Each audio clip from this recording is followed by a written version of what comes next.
Guys before I start with Maxwell Boltzmann curve या Maxwell distribution of speed curve, एक चीज याद करो।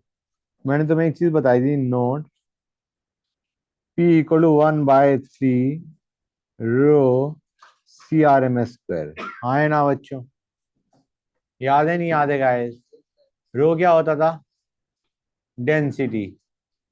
अब यहाँ पे यूनिट्स क्या रखनी है, दैट इज वेरी इंपॉर्टेंट। ध्यान से देखो, प्रेशर तुम रखोगे न्यूटन पर मीटर स्क्वायर या पास्कल में। डेंसिटी तुम रखोगे केजी पर मीटर क्यूब में। डेंसिटी किस में रखोगे? केजी पर मीटर क्यूब में। और सीआरएमएस रखोगे तो मीटर पर सेकंड में। या निकल के आएगा ये मीटर पर सेकंड में।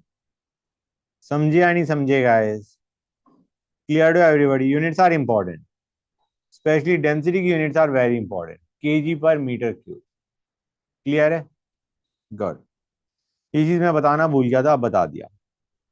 अब आते हैं मैक्सवेल बोल्ट्जमैन कर्व या Maxwell distribution of speed curve. Y axis पे हम रखते हैं fraction of molecules. Fraction of molecules, let us say number of molecules by total number of molecules। Fraction क्या होता है? Amount by total amount, right? तो number of molecules by total number of molecules. X axis पे हम रखते हैं speed,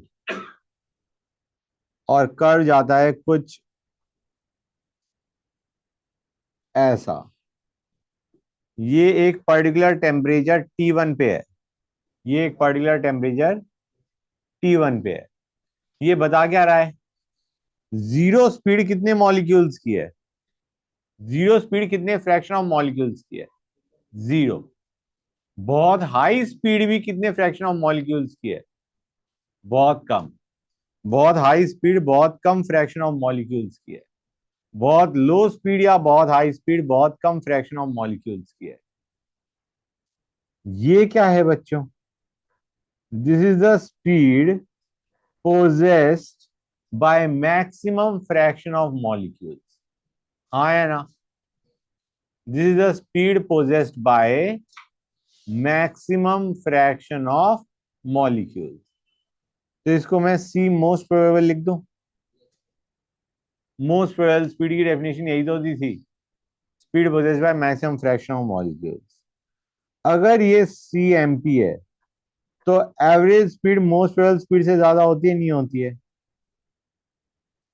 और RMS speed average speed से भी ज्यादा होती है नहीं होती है? तो कुछ इस टाइप से आएगा। क्लियर है या नहीं guys? Clear to everybody? Good, that's great. अब आते हैं, अगर हम टेम्परेचर बढ़ा देते हैं, if we increase the temperature. Temperature बढ़ाने से क्या होता है बच्चों? एनर्जी मिलेगी मॉलिक्यूल्स को। Temperature relates to energy. तो तुम्हारा molecules will be possessing greater speed. हाँ या ना? एनर्जी मिलेगी, they will be possessing greater speed. तो curve shifts right and the shift curves down. ऐसे कर्व शिफ्ट करता है। It shifts to the right, it shifts down. Right में भी शिफ्ट कर जाता है और नीचे भी शिफ्ट कर जाता है। जो उसकी पीक है वो नीचे आ जाएगी, और कर्व राइट की तरफ शिफ्ट कर जाता है at higher temperature T2 greater than T1 बच्चों। समझिए, this is at temperature T2। तो टेम्परेचर बढ़ाने पे वही चीज मैं लिख देता हूं। टेम्परेचर इंक्रीज पे कर्व शिफ्ट्स राइट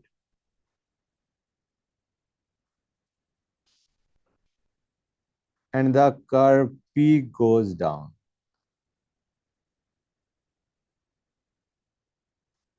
तो मुझे बताओ, स्पीड इस कर्व के थ्रू बताना है। Speed possessed by maximum fraction of molecules बढ़ रही है नहीं बढ़ रही है टेम्परेचर बढ़ाने पे? Speed possessed by maximum fraction of molecules बढ़ रही है नहीं बढ़ रही है? हम ये चेक करना चाह रहे हैं कि मोस्ट प्रोबेबल स्पीड के साथ क्या इफेक्ट पड़ रहा है उस पर। मोस्ट प्रोबेबल स्पीड पे क्या इफेक्ट पड़ रहा है? मोस्ट प्रोबेबल स्पीड अब तुम्हारी ये हो चुकी है, this is your most probable speed. हाँ है ना बच्चों? This most probable speed at higher temperature. तो मोस्ट प्रोबेबल स्पीड तुम्हारी क्या कर गई? बढ़ गई विद इंक्रीज इन टेम्परेचर। अब दूसरा question, fraction of molecules possessing maximum मतलब मोस्ट प्रोबेबल स्पीड, उस पे क्या इफेक्ट पड़ रहा है? Fraction of molecules possessing most probable speed, उस पे क्या इफेक्ट पड़ रहा है ऑन इंक्रीजिंग टेम्परेचर? वो डिक्रीज हो रहा है।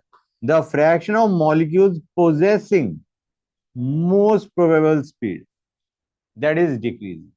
पीक नीचे आ गई या नहीं आ गई? This is the fraction of molecules, Y axis is representing fraction of molecules बच्चों।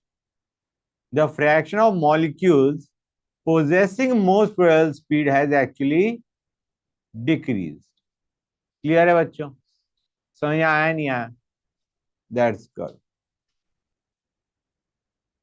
तो मोस्ट प्रोबेबल स्पीड इंक्रीज हो गई and the fraction of molecules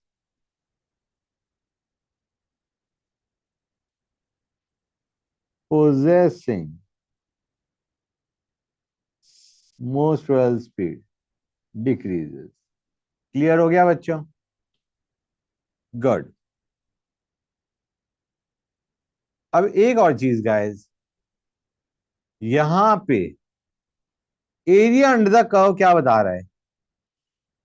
सारी फ्रैक्शंस का सम कर रहे हैं हम। सारी फ्रैक्शंस का अगर मैं एरिया अंडर द कर्व देखूं, तो सारे फ्रैक्शंस का हम क्या कर रहे हैं? एड अप कर रहे हैं। हाँ या ना बच्चों? और सारे फ्रैक्शन का सम क्या आता है? मतलब एन बाय एन टोटल का समेशन कर दो तो क्या बनेगा? N total by N total 1। मतलब area under the curve will not change with change in temperature. Area under the curve हमेशा कांस्टेंट रहेगा। टेम्परेचर चेंज कर दो, टेम्परेचर बढ़ाओ घटाओ, area under the curve remains constant. इसलिए जब तुम्हारा कर्व राइट की तरफ शिफ्ट करा तो पीक नीचे चली गई। अच्छा बच्चों, कई बार तुम्हें यहां पे तो फ्रैक्शन ऑफ मॉलिक्यूल्स ही दे रखा है। अच्छा गाइस, एक पहले यही क्वेश्चन मैं पूछ रहा हूँ, अगर फ्रैक्शन ऑफ मॉलिक्यूल्स के बजाय नंबर ऑफ मॉलिक्यूल्स दे रखा है तो समेशन क्या देगा? नंबर ऑफ मॉलिक्यूल का समेशन क्या देगा? Total number of molecules. Clear है बच्चों? अगर मैं यहाँ पे फ्रैक्शन के बजाय नंबर ऑफ मॉलिक्यूल्स लेता हूं तो हमारा एरिया में क्या जाएगा? Total number of molecule. Clear है गाइस? एनीवे, यहाँ पे मैं कह रहा था काइनेटिक एनर्जी भी ले लेते हैं, क्योंकि जो स्पीड है that relates to kinetic energy. हाँ है ना? गुड। तो ये एक कर्व हो गया टेम्परेचर T1 पे, ये कर्व हो गया टेम्परेचर T2 पे। इसको हम क्या बोलेंगे? This will be your most probable kinetic energy. Kinetic energy possessed by maximum fraction of molecules. अब देखो गाइस, टेम्परेचर बढ़ाने पे तुम्हारा क्या इफेक्ट पड़ रहा है? ज्यादातर इसको हम पढ़ते हैं काइनेटिक्स में। किस चैप्टर में पढ़ते हैं? काइनेटिक्स चैप्टर में, जो कि आगे आएगा, 12th में आएगा। आइडिया बीइंग, सपोजिंग मैं कहना चाह रहा हूं प्रोडक्ट बनाने के लिए इतनी काइनेटिक एनर्जी होना मस्ट है। मॉलिक्यूल्स कोलाइड कर रहे हैं, गैसेस मॉलिक्यूल्स कोलाइड कर रहे हैं। कोलाइड कर रहे हैं तो डिफरेंट मॉलिक्यूल्स अगर कोलाइड करेंगे दे कैन फॉर्म प्रोडक्ट। हाँ है ना? Reactant molecules can collide and when they collide they can form product. हाँ है ना? हम कह रहे हैं इतनी काइनेटिक एनर्जी जो मैंने राइट में लिखी हुई है, काइनेटिक एनर्जी, इतनी काइनेटिक एनर्जी चाहिए मिनिमम टू फॉर्म प्रोडक्ट। तो कितने फ्रैक्शन ऑफ मॉलिक्यूल्स प्रोडक्ट बना सकते हैं अगर वो टकराते हैं? इतने फ्रैक्शन ऑफ मॉलिक्यूल्स, इतने फ्रैक्शन ऑफ मॉलिक्यूल्स प्रोडक्ट बना सकते हैं अगर वो कोलाइड करते हैं। समझ में आया नहीं आया गाइस? मैं कह रहा हूं, 1 मिनट रुकना, मैं इस कर्व को फिर से बनाता हूँ एक बार। हाँ, मैं क्या कह रहा था बेटा कि रिएक्टेंट मॉलिक्यूल है, जैसे N2 और H2 के मॉलिक्यूल्स हैं, they are in the container, they will be colliding with each other. N2 और H2 जब कोलाइड करेंगे दे कैन फॉर्म NH3। हाँ है ना? ये एग्जांपल लेके समझा रहा हूं। अब मॉलिक्यूल्स के पास एक सर्टेन अमाउंट ऑफ एनर्जी होनी चाहिए, ताकि जब वो टकराएं वो प्रोडक्ट बना दे। मैंने कहा let that kinetic energy be this is the minimum kinetic energy a molecule should possess so that they form product. तो कितने फ्रैक्शन ऑफ मॉलिक्यूल्स हैं जो जब टकराएंगे वो प्रोडक्ट बना दे? These are the fraction of molecule. जो एरिया अंडर द कर्व मैंने मार्क किया ना, this is telling us the fraction of molecules which have got sufficient energy to form product। हाँ है ना? समझ गए? अब टेम्परेचर बढ़ाने पे तुम्हारा इतने फ्रैक्शन ऑफ मॉलिक्यूल्स हैं, टेम्परेचर बढ़ाने पे इतने फ्रैक्शन ऑफ मॉलिक्यूल्स हैं which possess energy sufficient to form product. समझ में आया नहीं आया? टेम्परेचर बढ़ाने पे now more molecules possess energy required to form product. समझ आया नहीं आया? Now more molecules possess sufficient energy to form product. Clear है? तो अब ज्यादा मॉलिक्यूल्स प्रोडक्ट बना सकते हैं। पहले सपोजिंग 100 में से सिर्फ 10 मॉलिक्यूल प्रोडक्ट बना सकते थे, क्योंकि सिर्फ 10 मॉलिक्यूल्स का सफिशिएंट एनर्जी थी। अब हो सकता है 25 मॉलिक्यूल प्रोडक्ट बना सकते हैं आउट ऑफ 100। तो इस तरीके से मुझे बताओ, रेट ऑफ रिएक्शन बढ़ेगा या घटेगा टेम्परेचर बढ़ाने पे? Rate of reaction increases on increasing the temperature. Clear हुआ या नहीं हुआ? ये हम काइनेटिक्स में भी पढ़ेंगे, अभी भी बता दिया। क्लियर है गाइस? Good, great. तो यहां तक किसी बच्चे को कोई डाउट? बोलो गाइस, किसी को कोई डाउट नहीं? Good. Let us go on to the next topic, real gas. पूरा करेंगे guys, will complete the whole topic. Let us go on to real gas analysis. Real gas analysis. बच्चों, real gas वो है जो कि PV equal to NRT को follow नहीं करती अंडर majority conditions of PV and T. ठीक है ना गाइस? आइडियल गैस के लिए होता है PV equal to NRT. This is for ideal gas. Okay? या फिर हम इसको ऐसे भी लिख सकते हैं guys, P V by N equal to R T. लिख सकता हूँ नहीं लिख सकता हूँ गाइस? अब वी बाय एन क्या बता रहा है, कोई बताएगा मुझे? It is the volume occupied by 1 mole of gas molecules, n are the number of gas moles of gas molecules, n are the moles of gas molecules, and v is the volume occupied by gas molecules। तो v by n क्या बता रहा है? Volume occupied by 1 mole of gas molecules. इसको vm भी लिखते हैं, molar volume. Molar volume मतलब वॉल्यूम पोजेस्ड या occupied by 1 mole of gas molecule. तो आइडियल गैस के लिए एक और फॉर्मूला भी होता है, P V M equal to R. This is also for ideal gas. उसी से तो हमने निकाला है ना बच्चों? हाँ है ना? गुड। अब रियल केस में क्या दिक्कत आती है? रियल गैस के लिए भी हमें इक्वेशन चाहिए। हाँ है ना? तो देखो गाइस, रियल गैस में दो चीजें होती हैं जो हमारी इग्नोर नहीं करी जा सकती। एक है attractive forces between gas molecules, क्योंकि गैस कैन बी लिक्विफाइड। हाँ है ना? There are attractive forces between the gas molecules. तो हम क्या कहेंगे? अट्रैक्टिव फोर्सेस होने के कारण, अट्रैक्टिव फोर्सेस होने के कारण रियल गैस का जो प्रेशर है वो आइडियल से कम होगा या ज्यादा होगा? अगर अट्रैक्टिव फोर्सेस है मॉलिक्यूल्स के बीच में, तो क्या उनकी वॉल से टकराने की टेंडेंसी हाई होगी या लो होगी? कम होगी। जो वो मॉलिक्यूल्स आपस में अट्रैक्ट कर रहे हैं तो वो दीवार में क्यों जाके सिर मारेंगे? समझ आ रहा है नहीं आ रहा है गाइस? क्लियर हुआ है नहीं हुआ? They have a tendency to stay in the middle rather than colliding with the walls of the container. तो रियल गैस का प्रेशर आइडियल के कंपैरिजन में ज्यादा होगा कम होगा? कम होगा। तो सर रियल गैस के प्रेशर में कुछ ऐड करना चाहिए हमें, so that it becomes equal to ideal gas का प्रेशर। हाँ है ना? गुड। और volume ideally should be sir volume of container minus something. And what is that something?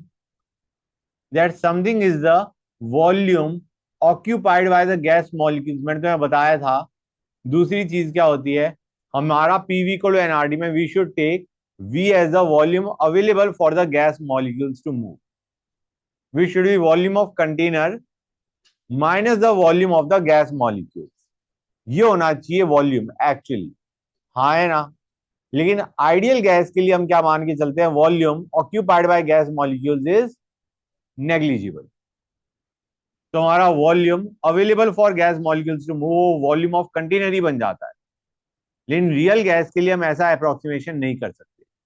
तो ideally it should be volume of container minus the volume occupied by gas molecule. Clear है बच्चों? ये होना चाहिए हमारा। तो अब अगर हम ये डाल देते हैं, हमें पता है पीवी आइडियल में it is equal to NRT. PV ideal is equal to NRT, right guys? हाँ है ना? तो हम पी आइडियल को लिख रहे हैं P real plus X, V ideal को लिख रहे हैं volume of container minus Y, should be equal to NRT बच्चों। हाँ है ना? ये इक्वेशन होनी चाहिए या नहीं होनी चाहिए? बताओ गाइस। ये हमारे पास होना चाहिए। प्रेशर में कुछ ऐड करोगे, वॉल्यूम में कुछ सब्ट्रैक्ट करोगे, and then our equation can be applied PV equal to NRT वाली, कि pressure of real gas is less than that of ideal gas and volume should actually be volume of container minus something. हाँ है ना? अब ये जो x और Y है ये क्या बनता है, ये होता है A N square by V square, और ये आ गया N B is equal to N R T. Clear हुआ या नहीं हुआ बच्चों? Now A and B are constant for a gas, they are constant for a gas independent of temperature. Temperature पे डिपेंड नहीं करते। कौन सी सेकंड लाइन बेटा? P plus A N square by V square. इसको अभी लिख लो, अभी वो समझा रहा हूं, उसी को समझा रहा हूं। ठीक है बच्चों? A and B are constant for a particular gas. हर गैस के लिए ए और बी अलग अलग होगा। It is independent of temperature but depend on nature of gas. Depend on nature of gas. हर गैस के लिए अलग अलग होगा। Okay guys? Clear to everybody? कई बार तो क्वेश्चन में ये भी आ जाता है what are the units of A and B. तो बच्चों तुम देखो, A N square by V square should be the unit of pressure. A N square by V square should be the unit of pressure. तो A क्या आ जाएगा बच्चों? P V square by N square. P V square by N square. दिखा या नहीं दिखा बच्चों? और N B should be the unit of volume. तो बी क्या हो जाएगा बच्चों? V by N, litre by mole. Clear to everybody और नॉट? अब ए बता क्या रहा है बच्चों? ए बता रहा है attractive forces between gas molecules. Attractive forces between gas molecules बता रहा है ए। जितना ए ज्यादा उतना अट्रैक्टिव फोर्सेस ज्यादा। क्लियर है बच्चों? मतलब अट्रैक्टिव फोर्सेस ज्यादा होंगे तो ए भी ज्यादा हो। क्लियर है गाइस? समझ गए? अगर अट्रैक्टिव फोर्सेस ज्यादा हैं गैस में तो ए भी उसका ज्यादा होगा। Clear to everybody? गुड। तो मुझे बताओ CH4 और H2 में किसका ए ज्यादा होगा बच्चों? अट्रैक्टिव फोर्सेस को एक काम करो, वैन डर वाल्स फोर्सेस देख लो, दोनों ही तुम्हारे नॉन पोलर मॉलिक्यूल्स हैं। लंदन फोर्सेस या डिस्पर्जन फोर्स किस में ज्यादा होगा? किस पे डिपेंड करते हैं डिस्पर्जन फोर्स? Molecular mass. समझ आ रहा है नहीं आ रहा है बच्चों? तो CH4 और H2 में अट्रैक्टिव फोर्स ज्यादा किस में होंगे? CH4 में। NH3 और N2 में। अब यहां पे मास से मत जाना, क्योंकि तुम्हें याद होगा NH3 में तुम्हारे डायपोल फोर्सेस होते हैं, N2 में तुम्हारे लंदन फोर्सेस होते हैं। N2 is a non polar molecule, NH3 is a polar molecule, highly polar, hydrogen bonding वाला। समझ आ रहा है नहीं आ रहा है बच्चों? तो dipole are stronger than London, तो हमारा NH3 में A is more than N2। Compare कर रहे हैं हम A को। समझे या नहीं समझे guys? Now B is the volume. B relate करता है किसको? Volume occupied by gas molecules, कि गैस मॉलिक्यूल्स कितनी वॉल्यूम ऑक्यूपाई कर रहे हैं। गैस मॉलिक्यूल्स की कितनी वॉल्यूम है, ऑक्यूपाइड भी टर्म सही नहीं है, volume of gas molecule. Clear है बच्चों? समझ गए गाइस? गुड। मतलब वॉल्यूम ज्यादा होगी गैस मॉलिक्यूल्स की, तो तुम्हारा बी भी ज्यादा होगा बच्चों। क्लियर है गाइस? समझ गए? CH4 और H2 में किसका बी ज्यादा होगा? साइज किसका बड़ा है? CH4 का ज्यादा होगा। साइज CH4 का ज्यादा होगा, तो बी CH4 का ज्यादा होगा। क्लियर है बच्चों? एक चीज और याद रखना, जितना बड़ा मॉलिक्यूल, साइज बड़ा, मतलब साइज मतलब नंबर ऑफ एटम ज्यादा, तो उसका साइज भी बड़ा होता है। समझ आ रहा है नहीं आ रहा है बच्चों? मोर number of atoms present in the molecule, bigger is the size. More number of atoms in a molecule, bigger size। समझे या नहीं समझे बच्चों? अब बी का जो एक्चुअल फॉर्मूला निकल के आता है, it is 4 into volume of 1 mole of gas molecule. Clear हुआ बच्चों? B is 4 times the volume of 1 mole of gas molecule. मतलब अगर मैं देखूं, एक गैस मॉलिक्यूल की वॉल्यूम क्या हो जाएगी? 4/3 πr cube, where R is the radius of the molecule. एक मॉलिक्यूल की वॉल्यूम क्या हो जाएगी? Assuming it to be spherical, 4/3 πr cube होगा नहीं होगा? और एक मोल का कितना हो जाएगा? इंटू एन, उसका 4 टाइम्स इज बी। क्लियर हुआ या नहीं हुआ बच्चों? Everybody is clear about it? अब बच्चों देखो, ये था P+AN² / V² into V - NB is equal to NRT। Right guys? ये था। अब मैं एक काम करता हूं, एन को इधर लिख देता हूं, इस एन को मैं इधर लिख देता हूं। कोई दिक्कत गाइस? बोलो, कोई दिक्कत है क्या? अब P प्लस AN² / V² को VM² लिख सकता हूं डिनोमिनेटर में, और V/N बन गया VM minus B is equal to R। समझ में आया नहीं आया बच्चों? बताओ गाइस, ये चीज समझ में आई? इक्वेशन कैसे बनी? V/N को VM लिखा है मैंने, और कुछ नहीं किया। Clear to everybody? तो हमारे पास दो इक्वेशन है, एक ये और एक ये। आइडियल में ये इक्वेशन होती है PV इक्वल टू NRT, और आइडियल में ये इक्वेशन होती है PVM इक्वल टू RT। समझ आ रहा है नहीं आ रहा है? राइट साइड में मैंने आइडियल के लिए लिखा है, लेफ्ट साइड में मैंने रियल गैस के लिए लिखा है। समझे या नहीं समझे बच्चों? हाँ या ना? गुड। अब आते हैं, ये जो a n² / v² था, इसे हम क्या बोलते हैं? Pressure correction.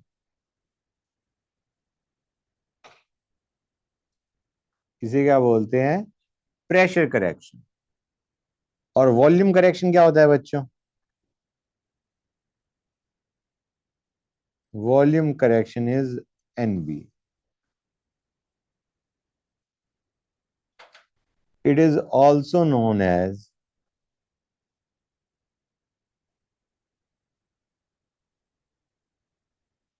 co-volume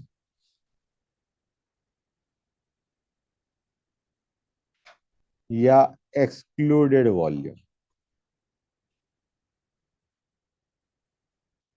क्लियर है बच्चों? अब हमने कहा यार इक्वेशन कुछ ज्यादा ही खराब बन गई है। P+a/Vm²/Vm-b = R T। काफी खराब इक्वेशन है। तो हमने कहा यार एक काम करो, ये ए और बी का जितना भी मेस मचा है उसको एक वेरिएबल में डाल दो। ए और बी दो वेरिएबल्स के बजाय will just play with one variable, that is Z. मतलब rather than writing down P+an² / V² into V minus NB equal to NRT,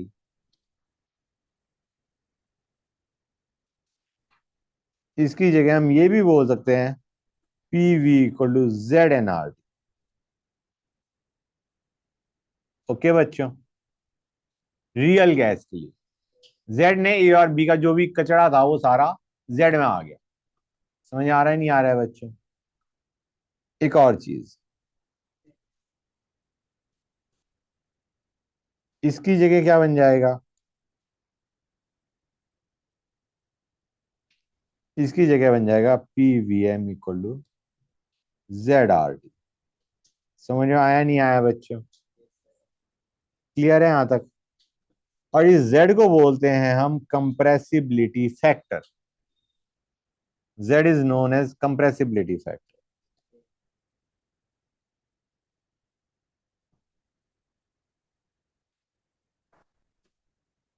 Z को बोलते हैं कंप्रेसिबिलिटी फैक्टर।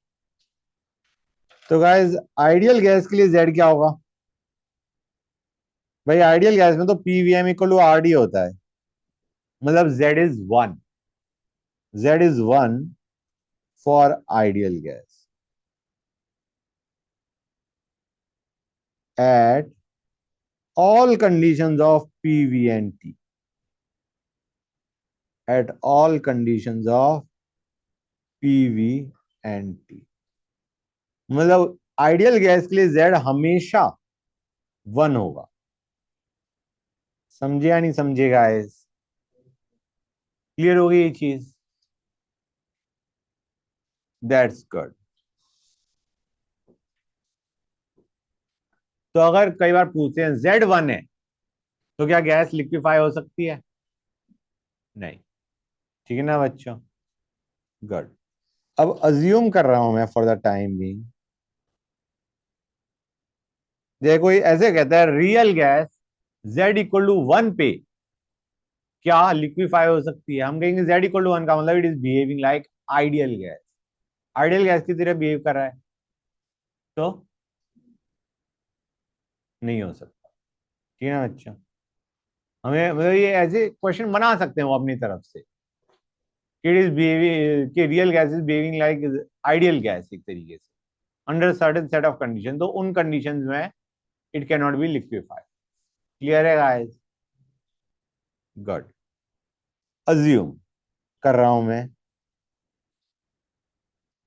ये था बच्चों किसके लिए? आइडियल के लिए। हाँ है ना? होता था नहीं होता था? PVM equal to RT। अब मैं मान के चल रहा हूं रियल गैस के लिए भी मैंने प्रेशर और टेम्परेचर क्या रखा? सेम। ओके। रियल गैस के लिए भी मैंने प्रेशर और टेम्परेचर सेम रखा। तो यहां से क्या तुम्हारा रेशो लोगे तो z आ जाएगा Vm real by Vm ideal. हाँ है ना बच्चों? Vm real by Vm ideal. Clear है? Vm R by Vm I। अब देखो बच्चों, अगर z हमारा लेस देन 1 आ रहा है, भाई z तो a और b पे डिपेंड कर रहा है, उनका क्यूमुलेटिव फैक्टर पे डिपेंड कर रहा है। हाँ है ना? तो z can be less than 1 also for real gas, it can be greater than 1, it can even be equal to 1। समझ आ रहा है नहीं आ रहा है बच्चों? क्लियर है गाइस? तो z अगर लेस देन 1 है, इसका मतलब volume occupied by real gas is less than volume occupied by ideal gas. हाँ है ना बच्चों? बताओ गाइस। क्लियर है? z अगर लेस देन 1 है, इसका मतलब real gas is occupying lesser volume than ideal gas. Lesser volume वो आइडियल, आइडियल में अट्रैक्टिव फोर्सेस क्या होते हैं? जीरो। और ये आइडियल से कम वॉल्यूम ऑक्यूपाई कर रहा है, मतलब इसके अंदर attractive forces as compare to ideal gas उससे ज्यादा होंगे या कम होंगे? ज्यादा होंगे। That is why it is occupying lesser volume. हाँ है ना? तो क्या मैं कह सकता हूं यहां पे, अगर z लेस देन 1 है तो attractive forces dominate between gas molecules. कह सकता हूं नहीं कह सकता हूं? Attractive forces dominate between gas molecules. हाँ है ना? और क्योंकि अट्रैक्टिव फोर्सेस हैं तो क्या मैं कह सकता हूं this gas is more compressible, इसको आसानी से कंप्रेस करा जा सकता है as compare to ideal gas. Ideal gas के कंपैरिजन में इसे कंप्रेस करना आसान है, क्योंकि इसमें अट्रैक्टिव फोर्सेस आर डोमिनेटिंग। हाँ है ना? अब आते हैं z greater than 1। z greater than 1 का मतलब है real gas is occupying more volume than ideal gas. यार आइडियल गैस में अट्रैक्टिव फोर्सेस क्या थे? जीरो। और ये आइडियल गैस से भी ज्यादा वॉल्यूम ऑक्यूपाई कर रहा है, मतलब इसके अंदर अट्रैक्टिव फोर्सेस आइडियल गैस से भी कम है, और आइडियल गैस में जीरो थे। इसका मतलब क्या मैं यहां पे कह सकता हूं, यहां पे रिपल्सिव फोर्सेस आर डोमिनेटिंग। कह सकता हूं नहीं कह सकता हूं गाइस? तो हम क्या कहेंगे? रिपल्सिव। अगर z ग्रेटर देन 1 है मतलब repulsive forces dominate between gas molecules. Clear हुआ या नहीं हुआ बच्चों? और क्योंकि रिपल्सिव फोर्सेस डोमिनेट कर रहे हैं तो इसको कंप्रेस करना आइडियल गैस के कंपैरिजन में मुश्किल पड़ेगा, क्योंकि it is repulsive, for repulsive forces dominate कर रहे हैं तो it is less compressible than ideal gas. Gas is less compressible than ideal gas बच्चों। क्लियर है गाइस? अब देखते हैं how z is dependent on A and B. A और बी पे कैसे डिपेंड करता है? z की dependence on A and B. ठीक है गाइस? हमने कहा था ना ए और बी को ही तो हमने क्यूमुलेटिव करके z में डाला था। तो how z is dependent on A and B? Low pressure region में क्या होगा बच्चों? हमारे पास ये इक्वेशन थी, A by V M square into V M minus B equal to R D था। हाँ है ना? और इसी को हमने क्या लिखा था? P V M equal to Z R T. Right guys? हाँ है ना? ये दोनों इक्वेशंस रियल गैस के लिए तो हैं। अब लो pressure region, low pressure region में वॉल्यूम क्या होगी गाइस? प्रेशर अगर लो है तो वॉल्यूम क्या होगी? प्रेशर लो, मॉलिक्यूल्स बहुत दूर दूर है, वॉल्यूम ज्यादा होगी। हाँ है ना? प्रेशर लो मतलब वॉल्यूम ज्यादा एट अ पर्टिकुलर टेम्परेचर। ठीक है ना गाइस? प्रेशर लो तो वॉल्यूम ज्यादा, वॉल्यूम इतनी ज्यादा है तो बी को तो इग्नोर कर सकते हो तुम, वी एम माइनस बी में B can be ignore, volume तो बहुत ज्यादा है, बी छोटी वैल्यू रह जाएगी। और प्रेशर क्योंकि छोटा है तो उसके कंपैरिजन में A by V M square को इग्नोर नहीं कर सकते, because P small, A by V M square can not be ignored, but B can be ignored with respect to V M. हाँ है ना? तो इक्वेशन क्या बन जाएगी हमारी लो प्रेशर में, ये बन जाएगा वी एम माइनस बी को मैंने सिंपली वी एम लिख दिया is equal to R T. यहां से हमारा बना P V M by R T is equal to 1 - A by R T. ये समझ में आया नहीं आया, मैंने कैसे लिखा है? पहले मैंने मल्टीप्लाई कर दिया, फिर आर टी से पूरी साइड में लेफ्ट और राइट हैंड साइड डिवाइड कर दिया, यही बनेगा बच्चों। एक बार करके देख लो, अगर लग रहा है तो, कोई दिक्कत आ रही है तो एक बार करके देख लो। पहले मल्टीप्लाई कर दो वी एम से जैसे ब्रैकेट को, और फिर आर टी से पूरे को डिवाइड कर दो। हाँ बेटा, हाँ बेटा, कर लिया नोट बच्चों? समझ में भी आ गया ये कैसे आया है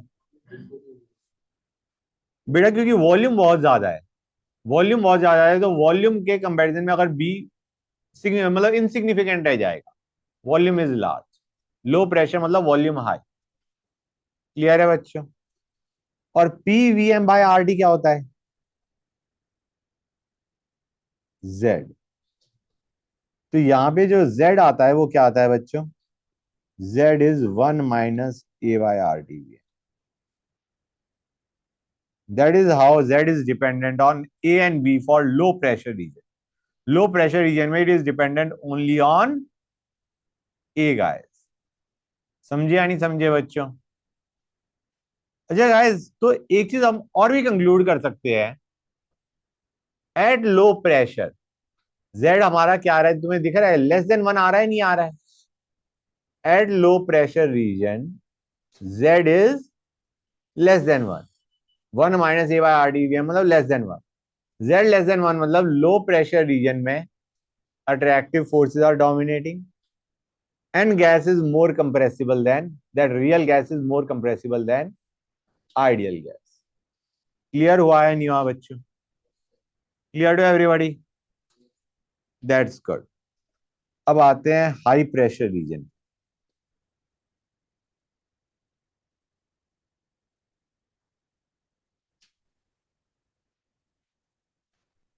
बच्चों प्रेशर हाई है मतलब पी बहुत ज्यादा है, हाँ या ना? अब प्रेशर ज्यादा है तो वॉल्यूम क्या होगी? कम होगी। वॉल्यूम कम होगी तो बी को इग्नोर कर सकते हो क्या? नहीं कर सकते। लेकिन A by V M square ignore हो जाएगा कि प्रेशर हाई है, प्रेशर ज्यादा है तो उसके साथ जो अटैच टर्म है वो इग्नोर हो जाएगी। तो ये बन जाएगा P into V M minus B equal to R. हाँ या ना? क्लियर है गाइस? समझ आया नहीं आया? ये बन जाएगा P V M by R T is equal to 1 + PV/RT। Okay बच्चों, क्लियर है? और P V M by R T क्या होता है? जेड। तो Z is 1 + PV/RT। That is the equation that you get. तुम्हें यहां से दिख रहा है for high pressure region, for high pressure region Z is greater than 1, मतलब हाई प्रेशर रीजन में gas is less compressible than ideal gas and repulsive forces are dominate. समझ आया नहीं आया बच्चों? Z is less than 1 for low pressure region and Z is greater than 1 for high pressure region। अच्छा एक और चीज गाइस, यहां से एक और इक्वेशन भी आती है, ये भी हाई प्रेशर के लिए जो मैंने अभी लिखी है, और एक और लिख होता हूं मैं। ध्यान से देखो बच्चों, this is one and there is another equation. यहाँ पे देखो गाइस ये क्या बन रहा है, P बाय आर टी क्या बनेगा? It will be 1/VM minus P. हाँ या ना? बनेगा नहीं बनेगा गाइस? मैं इधर से देख रहा हूं, ओके, क्लियर है यहां तक? अब वीएम से मल्टीप्लाई डिवाइड कर दो, तो ये क्या बन जाएगा? ये। Now what is this? This is Z. Clear हुआ है नहीं हुआ बच्चों? तो Z is V M I V M minus B, ये भी हमारा हाई प्रेशर रीजन के लिए होता है।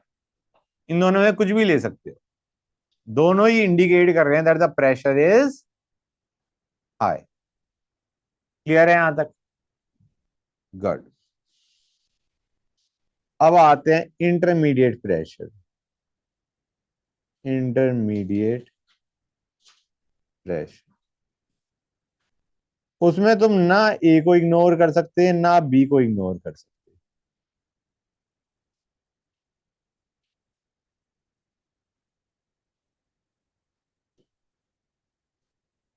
तो क्या करोगे गाइस? तुम एक काम करो, पहले वी एम माइनस बी को डिनोमिनेटर में भेज दो।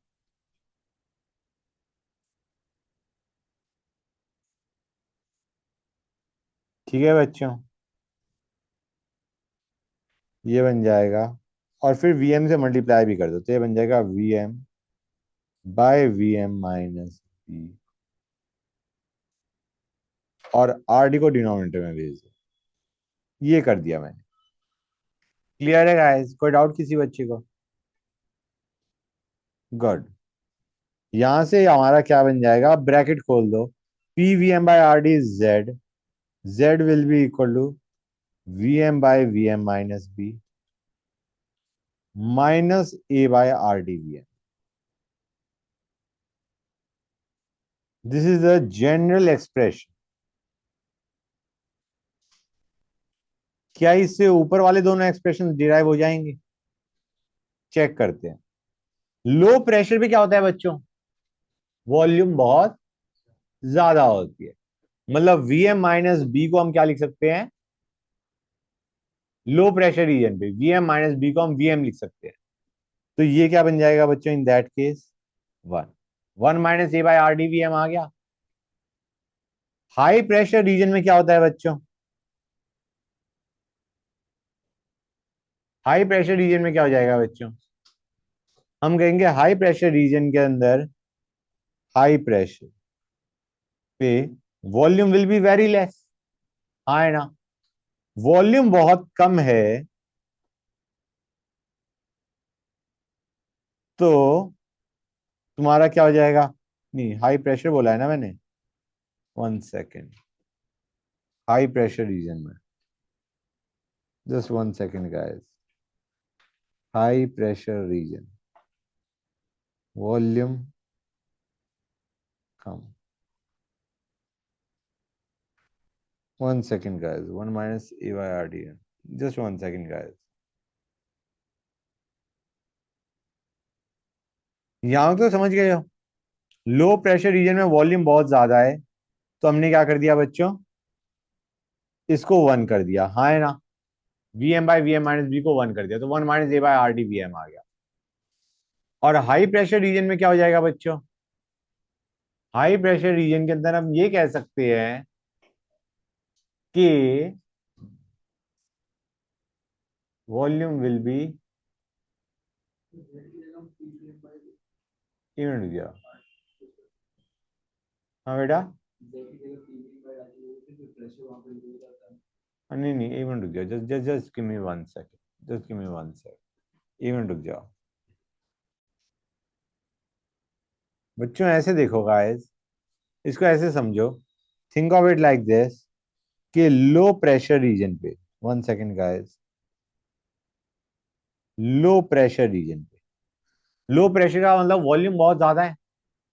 हाँ है ना? क्लियर है गाइस? लो प्रेशर रीजन पे वॉल्यूम बहुत ज्यादा है। वॉल्यूम ज्यादा है तो क्या हम बी को इग्नोर कर सकते हैं? हाँ है ना? क्लियर है गाइस? लो प्रेशर रीजन है तो हमारा बी इग्नोर हो जाएगा, कि वॉल्यूम बहुत ज्यादा है, बी कैन बी इग्नोर। तो जब बी इग्नोर होएगा तो ये हमारा one minus A by R D V M बन जाएगा। क्लियर है बच्चों? और अगर हाई प्रेशर रीजन है, हाई प्रेशर रीजन है तो हमारा ए इग्नोर हो जाएगा because P is very large, तो A by V M square में हमारा ए इग्नोर हो जाएगा, नहीं हो जाएगा? क्लियर है बच्चों? और जब तुम ए इग्नोर कर दोगे, मतलब ए को इग्नोर कर दोगे, तो जेड क्या बन जाएगा बच्चों? V M by V M minus. Clear हुआ है नहीं हुआ गाइस? फिर से बताता हूं, लो प्रेशर रीजन में हम बी इग्नोर कर रहे हैं। लो प्रेशर मतलब वॉल्यूम बहुत ज्यादा है, वॉल्यूम ज्यादा है तो B can be ignored with respect to volume. और सिमिलरली हाई प्रेशर रीजन में क्या हो जाएगा? हाई प्रेशर रीजन के अंदर तुम्हारा पी बहुत ज्यादा है तो A can be ignored with respect to P. हाँ है ना? मतलब यहाँ पे अगर हम ए को जीरो पुट कर देंगे तो हमारा जेड यही तो बन जाएगा जो हमारा हाई प्रेशर रीजन के लिए V M by V M minus P. Clear हुआ है नहीं हुआ बच्चों? Clear to everybody? That's good. मतलब ये जर्नल एक्सप्रेशन है, इससे दोनों एक्सप्रेशन निकाल सकते हो, हाई प्रेशर भी लो प्रेशर। मैंने बता दिया कैसे। अब आते हैं for H two and H E. For H two and H, ये स्पेशल केस है बच्चों। इनमें क्या होता है, चाहे लो प्रेशर हो चाहे हाई प्रेशर, चाहे लो प्रेशर हो चाहे हाई प्रेशर हो, इनमें हमेशा हमारा ए इग्नोर हो जाता है। वी ऑलवेज इग्नोर ए बच्चों। A is neglected whether it is low pressure और हाई प्रेशर, बिकॉज बच्चों हमारा देखो ये हमारी नॉन पोलर गैसेज है, राइट? इनके फोर्सेस किस पे डिपेंड करते हैं? लंदन फोर्सेस होते हैं इनके बीच में। और लंदन फोर्सेस किस पे डिपेंड करते हैं? मास। मास इनका है बहुत कम, इतना कम है कि इसके अंदर हम अट्रैक्टिव फोर्सेस नेग्लिजिबल मान लेते हैं। तो चाहे लो प्रेशर रीजन हो चाहे हाई प्रेशर रीजन हो, इनमें हम हमेशा ए ही इग्नोर करते हैं। समझे या नहीं समझे guys? We always ignore a. A is neglected because forces of attraction are negligible.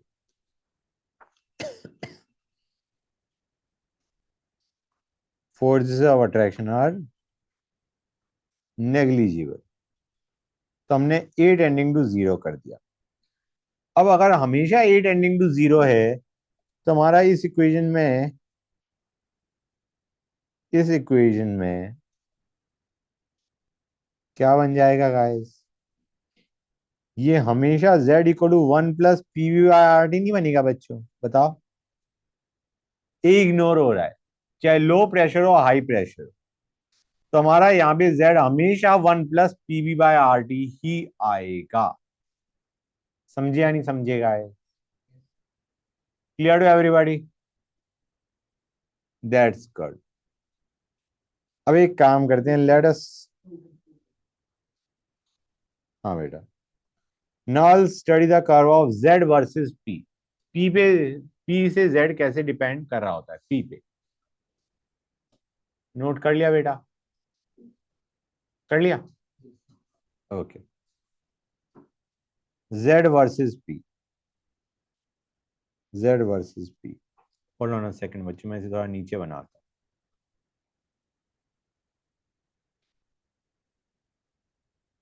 देखो गाइस, ये मैं मान के चल रहा हूं z इक्वल टू क्या है? वन, जो कि आइडियल गैस के लिए होता है। कोई भी प्रेशर लो, z equal to one for ideal gas. अब आते हैं किस पे बच्चों?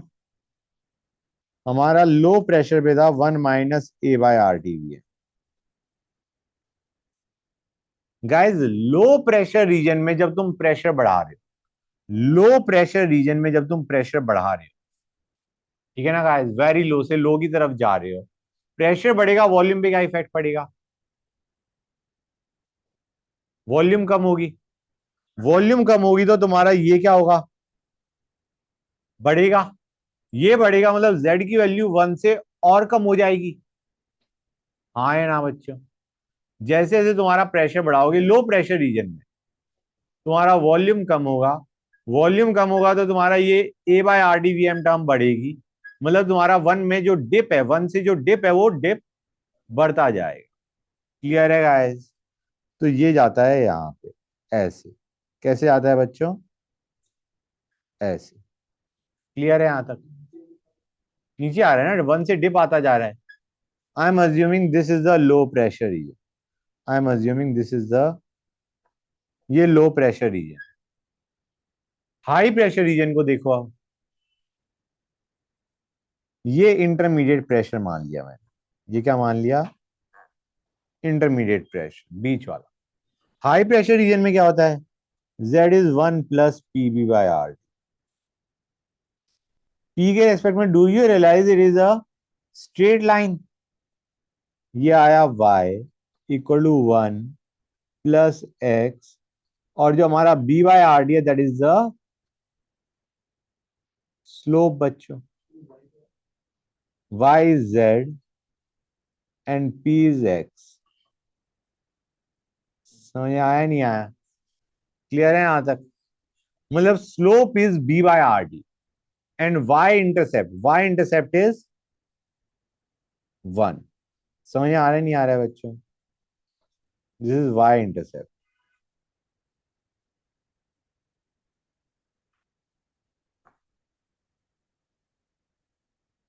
क्लियर हो गया ना बच्चों? तो ये कुछ इस टाइप से जाएगा। अगर तुम इसे एक्सटेंड कर दो तो ये कहाँ जाना चाहिए बच्चों, 1 से जाना चाहिए। समझे या नहीं समझे गाइस? इंटरमीडिएट के लिए बनाना मुश्किल है, इसलिए हमने हाई और लो के लिए बना दिया, और इंटरमीडिएट के लिए फिर हमने ज्वाइन कर दिया। समझ में आया नहीं आया बच्चों? क्लियर है यहां तक? ये हो गया इंटरमीडिएट के लिए। तो यहां पे जो स्लोप है दैट इज B/R। हाँ है ना? क्लियर है यहां तक? समझ गए? गुड। अब टेम्परेचर बढ़ाने पे क्या इफेक्ट पड़ेगा? टेम्परेचर बढ़ा दिया हमने, late us assume this was at temperature T1। Temperature बढ़ाने पे यहां पे क्या आएगा बच्चों, जो डिप है, मतलब टी बढ़ा दिया तो A/RdVm कम हो जाएगा, मतलब डिप कम आएगा। जो डिप आ रहा है 1 से, वो डिप कम आएगा, मतलब तुम्हारा कर्व कुछ ऐसे जाएगा। हाँ है ना? और यहां पे जो स्लोप आएगी वो क्या आएगी, B/RT में टी बढ़ाओगे तो स्लोप भी कम आएगी। हाँ है ना बच्चों? मतलब ये कुछ ऐसे जाएगा, और फिर इसे ज्वाइन कर दो। समझ आया नहीं आया बच्चों? क्लियर हुआ है नहीं हुआ गाइस? मतलब जैसे जैसे तुम टेम्परेचर बढ़ाते जा रहे हो, the curve is shifting towards Z = 1। दिख रहा है नहीं दिख रहा है गाइस? इधर ऊपर की तरफ शिफ्ट कर गया, उधर नीचे की तरफ शिफ्ट कर गया। जैसे जैसे टेम्परेचर बढ़ाते आ रहे हो, जो जैसे जैसे टेम्परेचर बढ़ाते आ रहे हो, Z 1 को अप्रोच कर रहा है, लो प्रेशर रीजन में भी, हाई प्रेशर रीजन में। समझ आ रहा है नहीं आ रहा है बच्चों? मतलब that curve is going toward Z = 1। मतलब real gas behaves like ideal gas at high temperature. At high temperature a real gas behaves like ideal gas. समझ में आया नहीं आया? हाँ हाँ, फॉर डिफरेंट गैस, लेकिन इन जनरल टेम्परेचर बढ़ाने पे real gas behaves like ideal gas. Clear हुआ है नहीं हुआ बच्चों?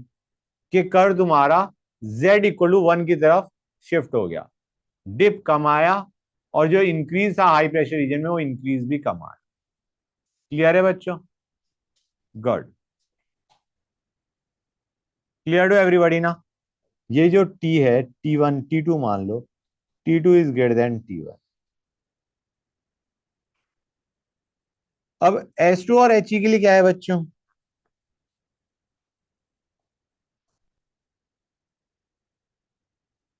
H2 और He के लिए हमेशा 1 + PV/RT रहेगा, तो उनका कर्व ऐसा जाता है,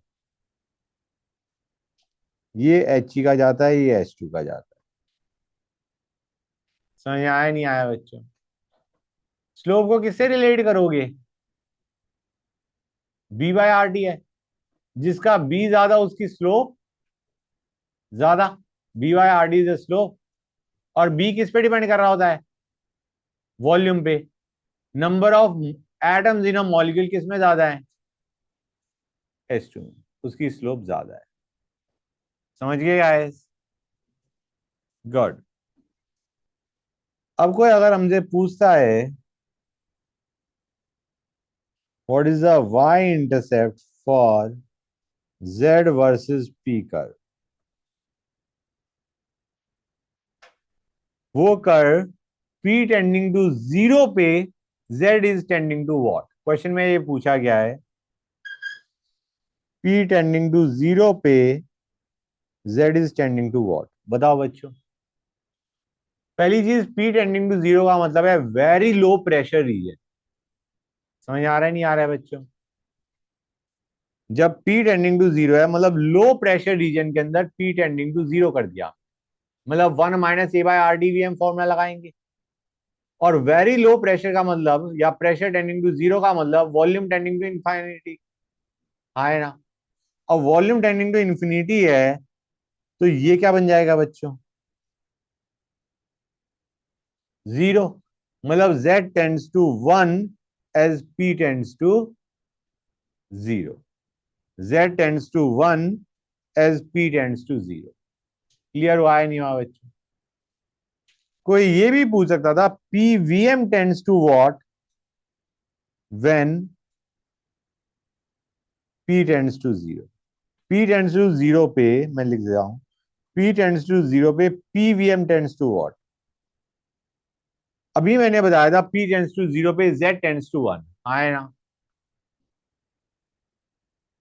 अगर हमारा P टेंड्स टू 0 पे Z tends to 1, Z tends to 1 का मतलब है Z क्या होता है? हाँ good. PVM tends to RT। PVM is equal to RT। Ideal behaviour show कर रहा है ना गाइस? हाँ है ना? Z टेंड्स टू 1 का मतलब है आइडियल बिहेवियर, मतलब PVM इक्वल टू RT। समझ आ रहा है नहीं आ रहा है? कोई ये भी पूछ सकता है P टेंड्स टू 0 पे what is the Y intercept for PVM versus P curve? फिर से बोलता हूं, what is the Y intercept for PVM versus P curve? Y intercept का मतलब ही क्या है? कि जो x एक्सिस है उस पर टेंडिंग टू 0 पहुंच जाओ। Y इंटरसेप्ट क्या होता है? x tending to 0। तो PVM वर्सेस P कर्व में Y इंटरसेप्ट क्या है? RT। Z versus P curve में व्हाट इज Y इंटरसेप्ट? 1। समझ आया नहीं आया बच्चों? क्लियर हुई ये चीज या नहीं हुई guys? Is that clear to everybody? समझ गए ना? मतलब y इंटरसेप्ट का मतलब ही ये है कि x एक्सिस पे tending to 0। y intercept means जो x एक्सिस पे है that tending to 0, p tending to 0। Clear है? तो हमने देखा z tends to 1 under two scenarios, p tending to 0 and t, मतलब p को डिक्रीज कर दो, t को इंक्रीज कर दो। हाँ है ना? तो z टेंड्स टू 1। बताओ बच्चों, हाँ है ना? जब प्रेशर लो है और टेम्परेचर हाई है। क्लियर हुआ है नहीं हुआ बच्चों? बताओ। प्रेशर लो होगा तो वॉल्यूम ज्यादा होगा, बी इग्नोर हो जाएगा। प्रेशर लो है तो वॉल्यूम ज्यादा है, बी इग्नोर हो गया। टेम्परेचर ज्यादा है तो मॉलिक्यूल्स की स्पीड बहुत ज्यादा है, तो वो ढंग से अट्रैक्ट नहीं करेंगे, ए इग्नोर हो जाएगा। जैसे जैसे टेम्परेचर बढ़ाते आओगे ए इग्नोर होता जाएगा, और जैसे जैसे प्रेशर कम करते आओगे बी इग्नोर होता जाएगा। समझ आ रहा है नहीं आ रहा है बच्चों? प्रेशर कम मतलब वॉल्यूम बहुत ज्यादा, तो बी इग्नोर हो गया। ठीक है ना बच्चों? और टेम्परेचर ज्यादा मतलब मॉलिक्यूल्स बहुत स्पीड से मूव कर रहे हैं, तो attractive forces will become negligible. कोई डाउट किसी बच्चे को? एक चीज नोट कर लो, ऑल आइसोथर्म, ये हमने आइसोथर्म बनाए थे अभी कर्व में, at constant temperature they in graph have a common point of intersection.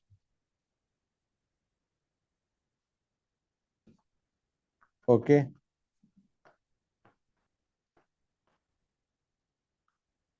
Clear हो गया बच्चों?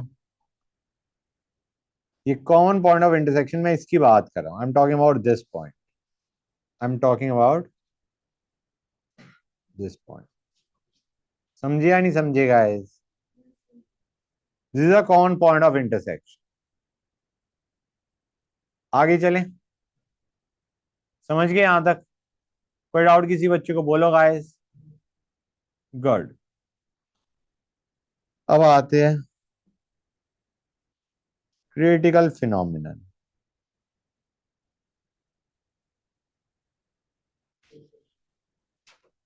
And liquefaction of gas.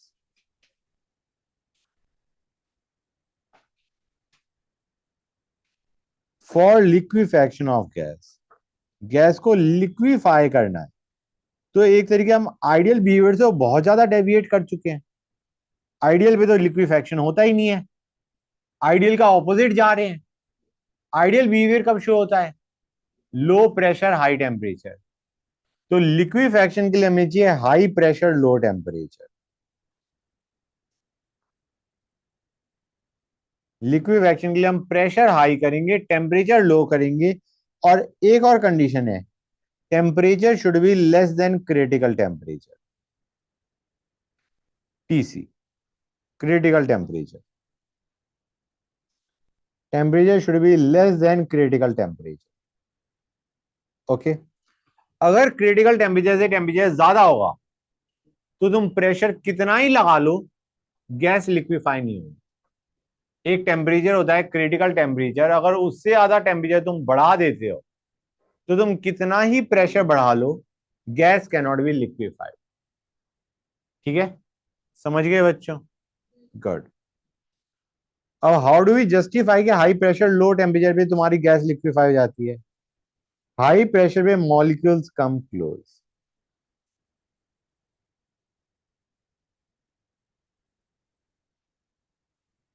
Low temperature पे उनके बीच में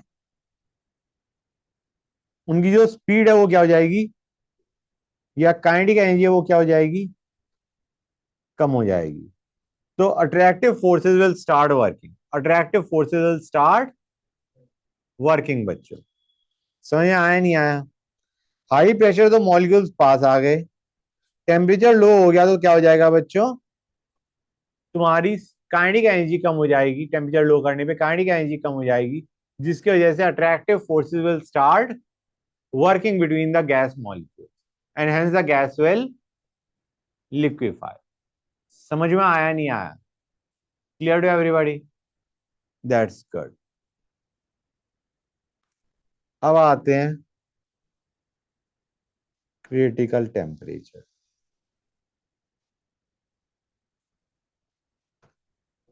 it is the temperature below which increase in pressure will bring about liquefaction of gas.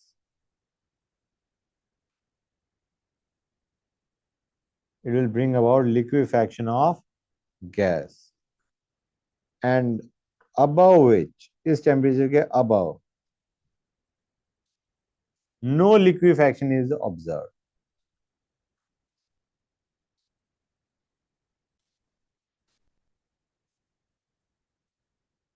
No matter how high pressure is applied.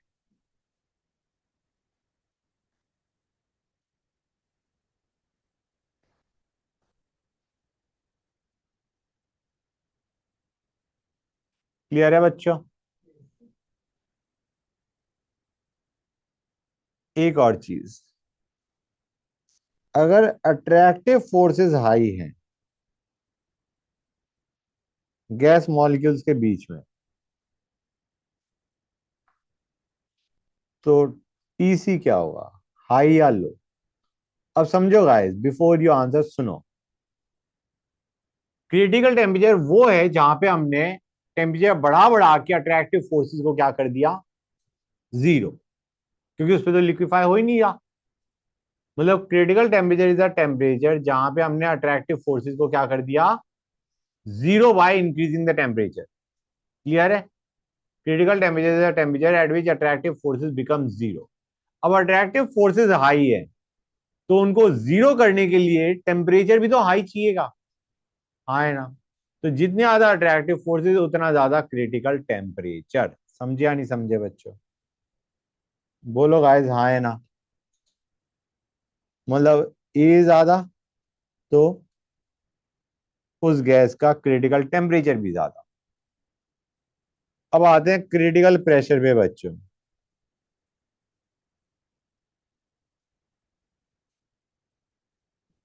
PC, वो TC था, ये PC है। It is the minimum pressure applied on 1 mole of gas at critical temperature to just liquefy the gas.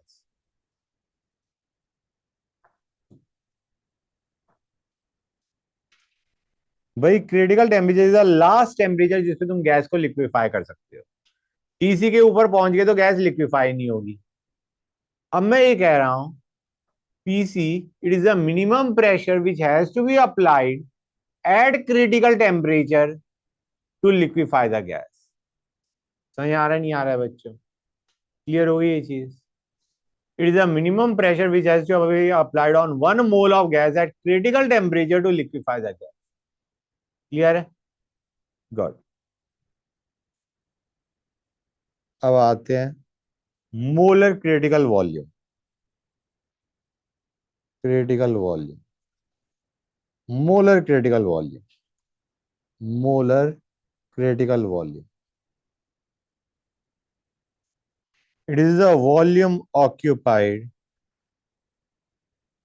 by 1 mole of gas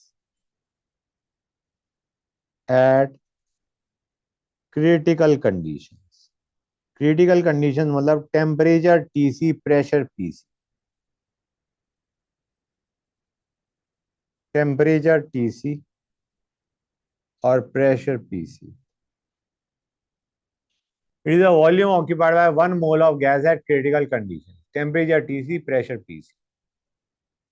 अब याद रखो, TC, PC and molar critical volume, they are characteristic for each gas. Her gas के लिए अलग अलग होंगे। ठीक है बच्चों? इनका फॉर्मूला भी होता है, फॉर्मूले भी जेई में क्वेश्चंस भी आ रखे हैं। TC is 8A by 27 RB. TC is A by 27 B square. Molar critical volume is 3B.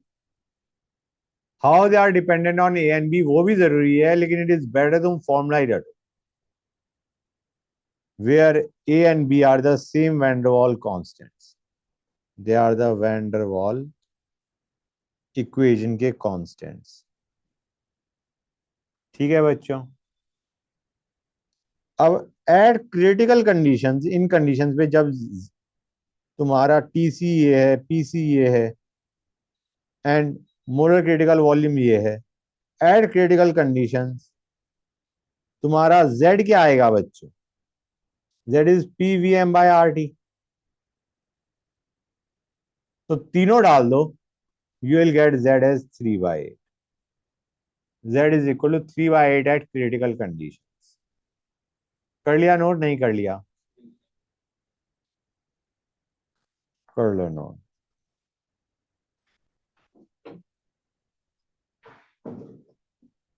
अब आते हैं बॉयल्स टेम्परेचर पे। TB.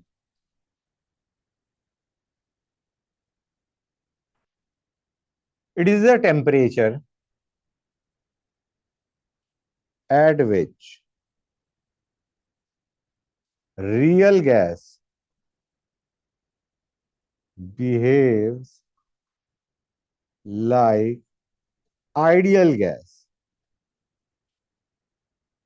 over large pressure range. A real gas behaves like ideal gas over large pressure range. कुछ इस तरीके से जाता है। देखो बच्चों, 1 सेकेंड। ये z इक्वल टू 1 था,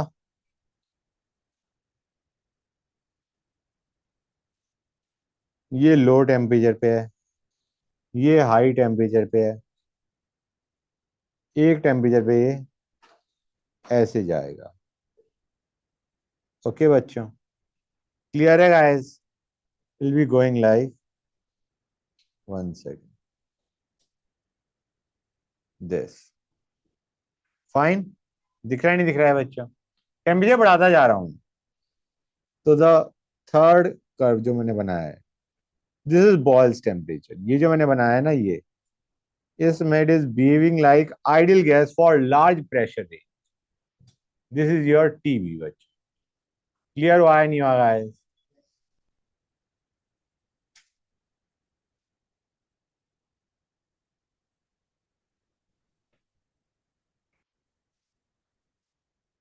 This is TB.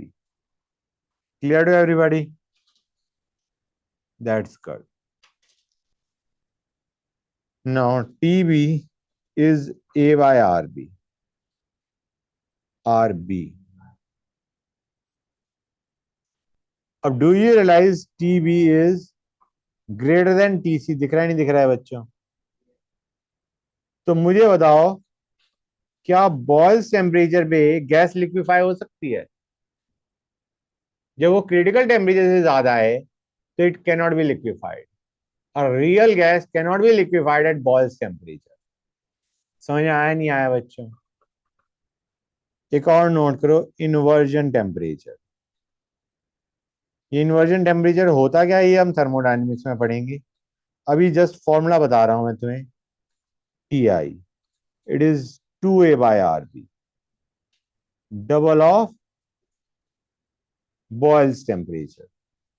समझे या नहीं समझे बच्चों? तो T I is greater than TB is greater than TC.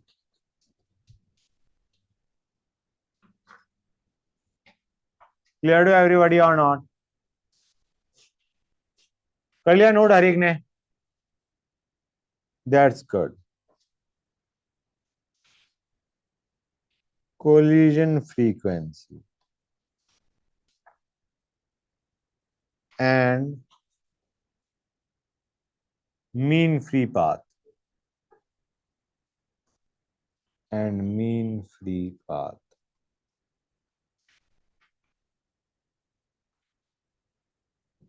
बच्चों, collision frequency is Z. Z क्या होता है बच्चों? Z is the number of collisions taking place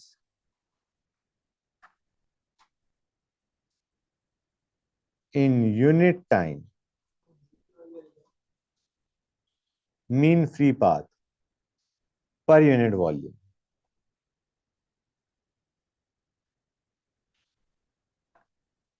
Z बताता है number of collisions taking place पर मिनट, पर मतलब per unit time, per unit volume. ठीक है ना बच्चों? ये पर सेकंड पर यूनिट वॉल्यूम कितने कोलिजन हो रहे हैं, that is collision frequency, Z. ठीक है बच्चों, क्लियर है यहां तक? Now Z is bye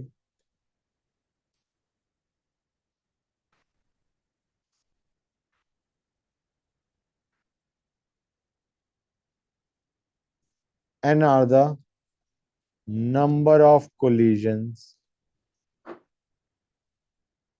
per unit volume।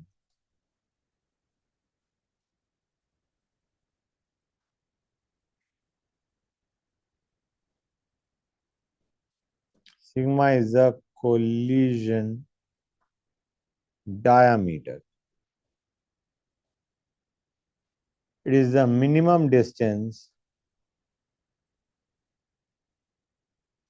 between centers of molecules, two molecules,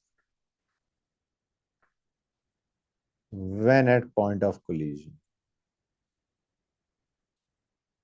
जब वो कोलाइड करने वाले हैं, बिल्कुल टकराने वाले हैं, उनके बीच का minimum distance is collision diameter.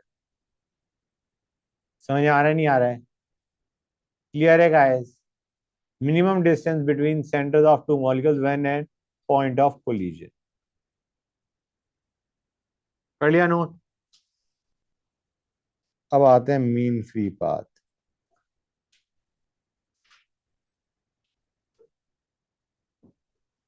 Lambda.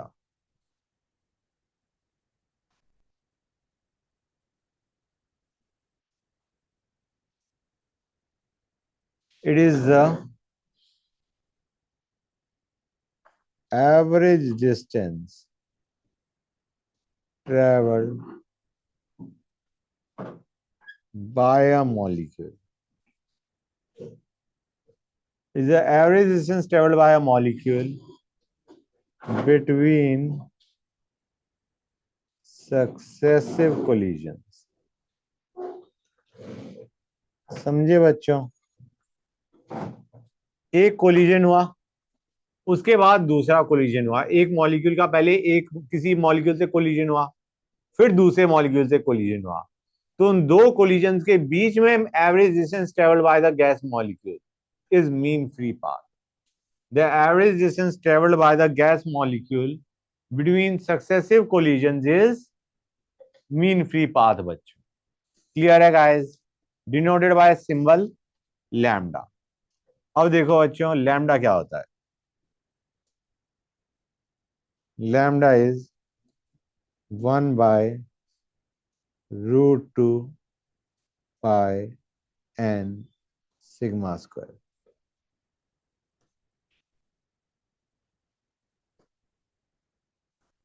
It is directly proportional to T by P. Fact remember, it is directly proportional to T by P. ठीक है बच्चों? ऊपर जो मैंने n और सिग्मा ले रखा है ये वही है जो मैंने ऊपर लिखवाया है. ठीक है ना guys? n are the number of molecules per unit volume and sigma is the collision diameter. ठीक है बच्चों? and lambda is directly proportional to T by P. मतलब तुम टेम्परेचर बढ़ा रहे हो तो तुम्हारा मीन फ्री पाथ क्या हो जाएगा? बढ़ जाएगा. कि स्पीड बढ़ जाएगी. टेम्परेचर बढ़ाओगे तो तुम्हारी स्पीड बढ़ेगी नहीं बढ़ेगी? तो डिस्टेंस कवर्ड बढ़ेगा नहीं बढ़ेगा? गुड. प्रेशर बढ़ाओगे तो मॉलिक्यूल्स पास पास आ गए. पास पास आ गए तो जल्दी जल्दी कोलिजन होगा तो distance covered will be less. Good. अब मुझे बताओ लार्जर साइज ऑफ मॉलिक्यूल है तो मीन फ्री पाथ क्या होगा? कम या ज्यादा? कम होगा. बिल्कुल. जितना बड़ा साइज उतने जल्दी कोलिजन होंगे उतना ही मीन फ्री पाथ कम होगा. या फिर greater number of molecules per unit volume.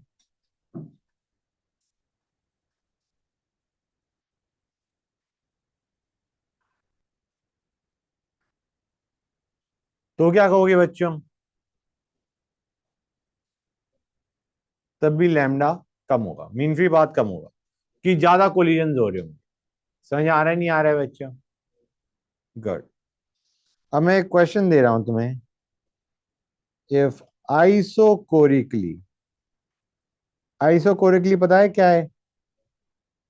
Volume constant. Isochore याद होगा तुम्हें. Isochore, isobar, isotherm. तो इफ आइसोकोरिकली टेम्परेचर बढ़ा देंगे हम तो लैम्डा पे क्या इफेक्ट पड़ेगा? बताओ बच्चों. सोच लो गाइस, टेक योर टाइम. बताओ बच्चों. क्यों? हाँ. अभी तो मैंने बताया टेम्परेचर बढ़ाने से तो स्पीड बढ़ जाती है, स्पीड बढ़ जाती है तो तुम्हारा डिस्टेंस ट्रेवल बढ़ जाएगा। यहाँ पे देखो ना,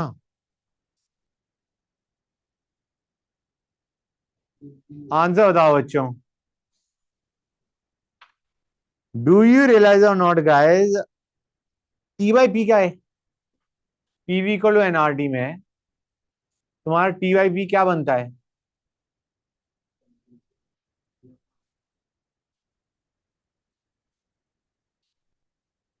वी बाय एन आर। हाँ है ना? और मैंने कहा है V is constant, V is constant, isochorically कहा है ना guys, mean free path remain same. और तुम इधर टेम्परेचर बढ़ा है यार, प्रोपोर्शनली प्रेशर भी बढ़ा है। हाँ है ना? मैंने वॉल्यूम कांस्टेंट रखा है ना, मैंने ये थोड़ी ना कहा है P and V both constant. समझ आ रहा है नहीं आ रहा है बच्चों? गेटिंग द आइडिया और नॉट गाइस? तुमने v कांस्टेंट रखा, अगर t बढ़ रहा है तो p भी प्रोपोर्शनेटली बढ़ रहा है। t बाई p से हमें आंसर निकालना था, but the idea being t is increasing so p is also increasing at constant v। समझ आया नहीं आया बच्चों? So mean free path remain same. Clear हुआ है नहीं हुआ गाइस? कितने बच्चों को ये चीज क्लियर हो गई है ये बताओ मुझे। हर एक बच्चों को क्लियर है? Well that's good.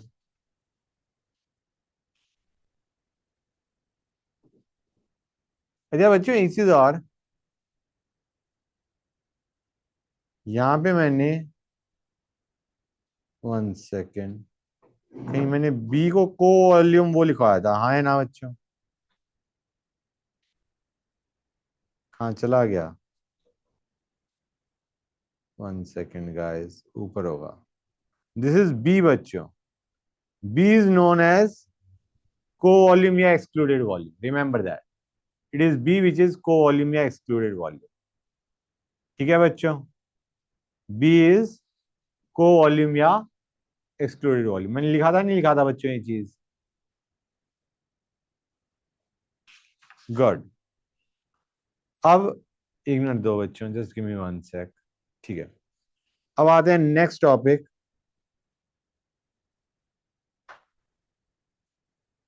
Liquefaction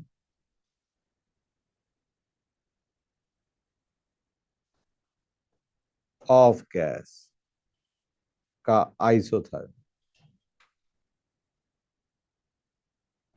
liquefaction of gas का आइसोथर्म बच्चों, इट इज एंड्रो आइसोथर्म।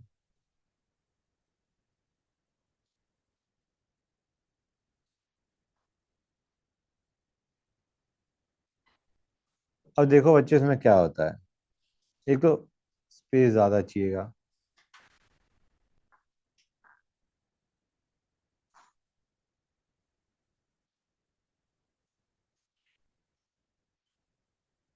ये लिया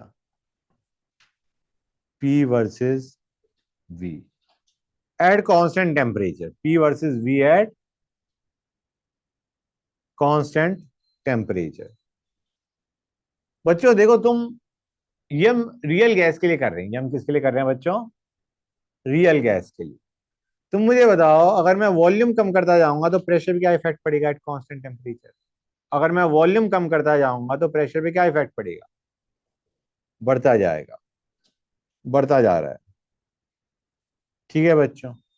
अब उस निगाह में और कंप्रेस नहीं हो सकता, वॉल्यूम में और डिक्रीज नहीं आ पा रहा, हम अब भी कर रहे आ रहे कंप्रेस। अभी तक तो क्या हो रहा था, अभी तक क्या हो रहा था तुम्हारा, P V equal to NRT में, अभी तक जो हम कर रहे थे P V equal to NRT में, या Z P V M equal to Z R T में, लेट अस से हम टी को कांस्टेंट रख रहे थे और अब हमारा वीएम कम हो रहा था तो पी बढ़ रहा था। समझ आ रहा है नहीं आ रहा है बच्चों? क्लियर है गाइस यहां तक? अब क्या हो रहा है हमारा, हमने वी और कम करा, अब वी और कम करना चाहा, एक बॉर्डर के बाद एक टाइम के बाद और कम नहीं हो पा रहा, हमने अब भी कम किया। अब क्या हो जाएगा, मोल्स ऑफ गैस कम होनी शुरू हो जाएंगे। समझ आ रहा है नहीं आ रहा है बच्चों? And will start to decrease. Clear और नॉट? मैं इसको P V equal to Z N R T लिखता हूं, नहीं तो तुम अभी तक क्या हो रहा था, अभी तक तुम्हारा दिस थिंग वाज कांस्टेंट, तुम v कम कर रहे हो, p बढ़ रहा है ना? अब क्या होगा बच्चों, तुम्हारा p वही रहेगा, p हो गया फिक्स, p हो गया fix.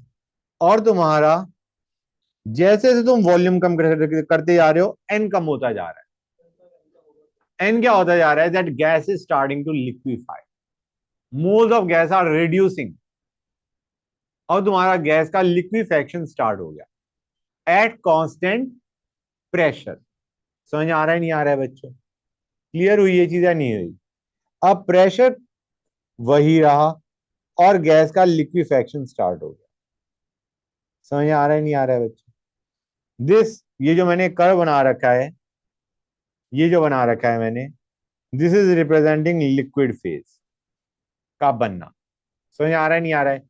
And this is the point eight which liquefaction started. Pressure, अब जब तक लिक्विफेक्शन खत्म नहीं हो जाता पूरा, प्रेशर वही रहेगा। This is the point when liquefaction ends, मतलब now all of the gas has been converted to liquid. अब तुम प्रेशर बढ़ाओगे तो क्या होगा? अब तुम और वॉल्यूम कम करना चाह रहे हो। लिक्विड का तो लिक्विफाई, मतलब लिक्विड का तो वॉल्यूम कम करना बहुत मुश्किल है। गैस का तो तुम वॉल्यूम कम कर दोगे by increasing the pressure. Liquid का तो even for a very small decrease in volume a very large pressure has to be applied. अगर कंप्रेशन होता भी है तो तुम्हारा वॉल्यूम तो कम, बहुत कम डिक्रीज आएगा, और प्रेशर में जो तुम्हें राइज देना पड़ेगा वो बहुत ज्यादा देना पड़ेगा। तो curve will go like this, उसके बाद there will be a rapid increase. समझे या नहीं समझे बच्चों? क्लियर है? Now this was a temperature T1। अब तुमने टेम्परेचर बढ़ा दिया T2, T2 greater than T1, T2 greater than T1। पहले ये ऊपर जाएगा, अब फिर से लिक्विफेक्शन स्टार्ट हुआ।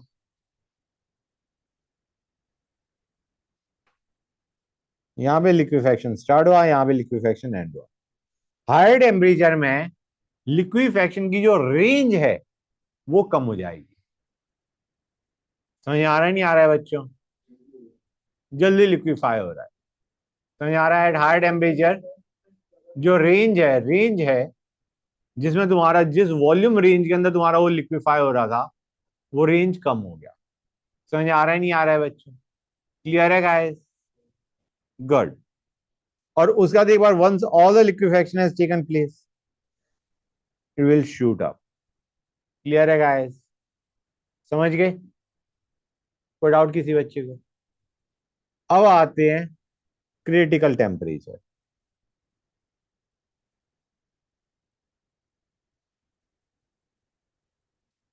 क्रिटिकल टेम्परेचर इस पे होता है तुम्हारा इंस्टेंट लिक्विफेक्शन। ये आ गया बच्चों, दिस इज टीसी। अगर तुम मोल्स एक लेके चल रहे हो तो दिस इज, या this is molar critical volume, and this is your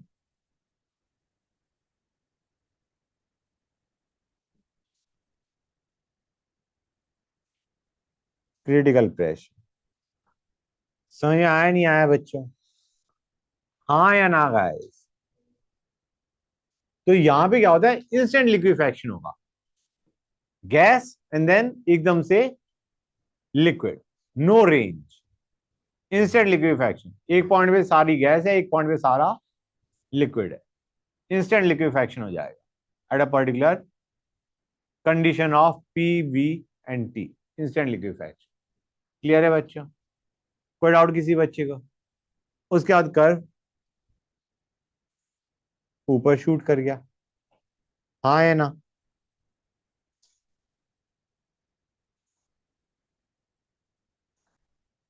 अब हमने रखा टी ग्रेटर देन टी सी।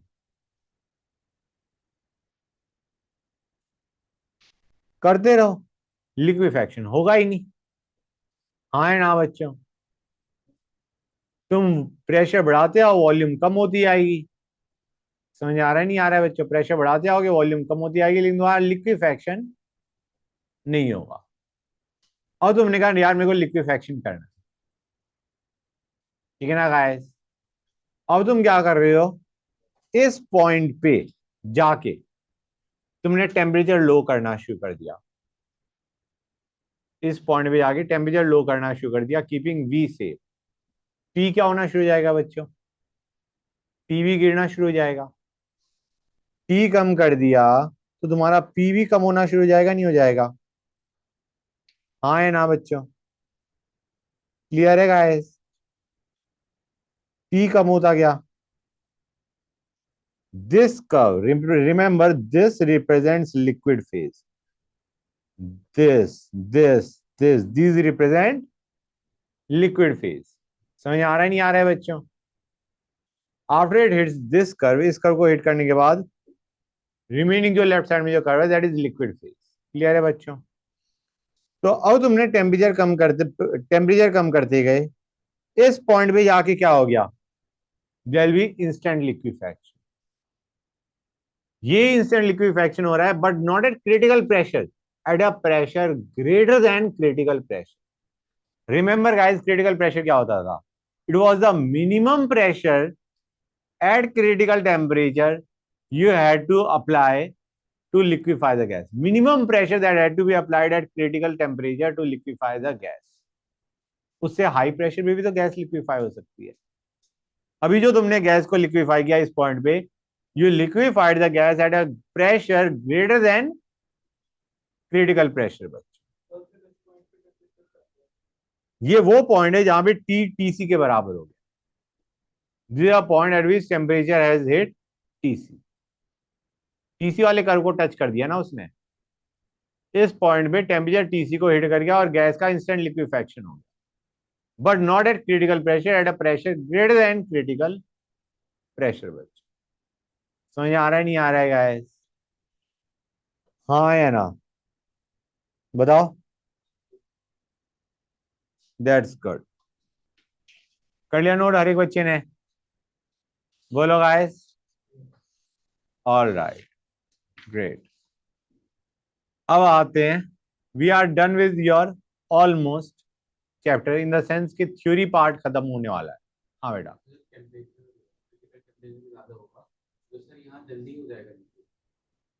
नहीं, क्रिटिकल टेम्परेचर भी इंस्टेंट लिक्विफैक्शन था और यहाँ पे भी इंस्टेंट लिक्विफैक्शन हो रहा है। हाँ इंस्टेंट, इंस्टेंट होगा। क्लियर है बेटा? गुड। यहां तक हर एक बच्चे ने नोट कर लिया, नहीं कर लिया? All right, good. अब आते हैं सम अदर टॉपिक्स जो कि तुम्हारे एक्चुअली सही पूछा जाए तो रैंडम टॉपिक्स आ गए अब, जो हम करने वाले स्टेट्स ऑफ मैटर में। ठीक है गाइस, एक चीज तुमने पहले ये बताओ, यहाँ पे तुमने एक चीज नोटिस करी, pressure is constant throughout the liquefaction phase. यहां पे भी प्रेशर कांस्टेंट है but this pressure is higher than your pressure at lower temperature. और ये प्रेशर क्या है, जिसपे लिक्विड और गैस दोनों के दोनों एग्जिस्ट कर रहे हैं। ये वो प्रेशर है जिसपे लिक्विड और गैस दोनों के दोनों एग्जिस्ट कर रहे हैं बच्चों। हाँ है ना? मतलब liquid and gas are in equilibrium. तो अब देखो guys, what is vapour pressure of liquid? Vapour pressure of liquid. Okay बच्चों, ये तब होता है जब तुम्हारे पास लिक्विड भी है और गैस भी है। ये लिक्विड रहा,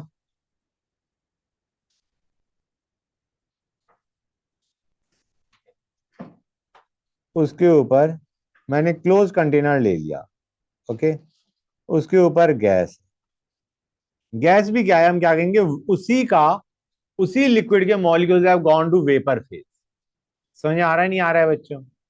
जो लिक्विड है, गैस इन द सेंस मैं कह रहा हूं, ये जो मॉलिक्यूल्स हैं यही तुम्हारे वेपर फेज में भी गए हुए हैं। तो अब वो जो वेपर जो प्रेशर एक्सर्ट कर रहे हैं उसे बोलते हैं vapour pressure of liquid. The pressure exerted by vapours of liquid above the liquid is vapour pressure. समझ आया नहीं आया बच्चों? कुछ एक्वस टेंशन वाली फील याद आ रही है? H2O है नीचे, H2O के ही वेपर्स ऊपर है, and there was aqueous tension. उसके प्रेशर को हम क्या बोलते थे? Aqueous tension. वाटर जो वेपर प्रेशर एक्सर्ट कर रहा है एट अ पर्टिकुलर टेम्परेचर, उसे हम एक्वस टेंशन बोलते हैं। That is vapour pressure only. Water जो है उसी के मॉलिक्यूल्स वेपर फेज में गए हुए हैं, and they are exerting some pressure, vapour pressure. समझ आ रहा है नहीं आ रहा है बच्चों? तो गाइस एक ऑब्वियस सी चीज, जब तुम टेम्परेचर बढ़ाओगे तो वेपर प्रेशर पे क्या इफेक्ट पड़ेगा? डू यू रियलाइज जब तुम टेम्परेचर बढ़ाओगे तो more molecules will go to vapour phase, more molecules will go to vapour phase, तो तुम्हारा वेपर प्रेशर विल इंक्रीज। हाँ है ना? टेम्परेचर बढ़ाने पे more molecules will go to vapour phase and the vapour pressure will increase.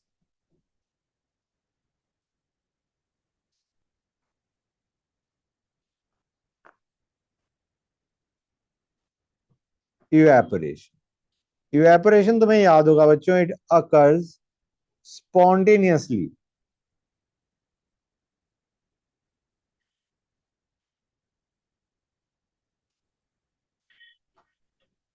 Eight all temperature. Temperature dependent नहीं है, हर एक टेम्परेचर पे इवेपोरेशन होता है। It is a surface phenomena.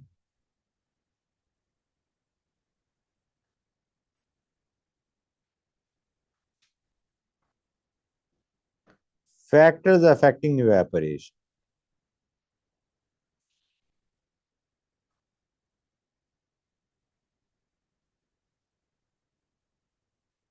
पहला टेम्परेचर, टेम्परेचर बढ़ाओगे तो तुम्हारा रेट ऑफ इवेपोरेशन इंक्रीजेस। हाँ है ना बच्चों?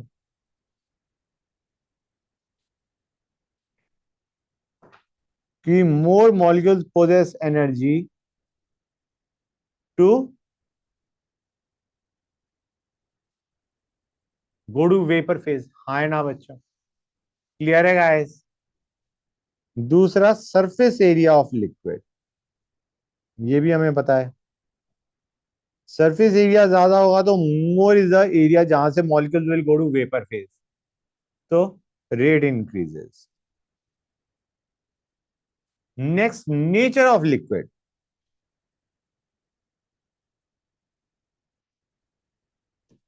जिन लिक्विड्स में अट्रैक्टिव फोर्सेस ज्यादा हैं, जिन लिक्विड्स में अट्रैक्टिव फोर्सेस ज्यादा हैं, उसमें जो इवेपोरेशन का रेट है वो हाई होगा या लो होगा? लो होगा। तो between alcohols and ethers, alcohols में हाइड्रोजन बॉन्डिंग होती है, ईथर में डायपोल होते हैं। कौन से का तुम्हारा रेट ऑफ इवेपोरेशन ज्यादा होगा? Which will be more volatile, जिसमें हाइड्रोजन बॉन्डिंग है या जिसके अंदर डायपोल फोर्सेस है? डायपोल वाला विल बी मोर वोलेटाइल। समझ आ रहा है नहीं आ रहा है बच्चों? कि hydrogen bonding is strong, dipole are weak. Between alcohols and ethers are more volatile, ethers are more volatile, मतलब they will easily go to vapor phase।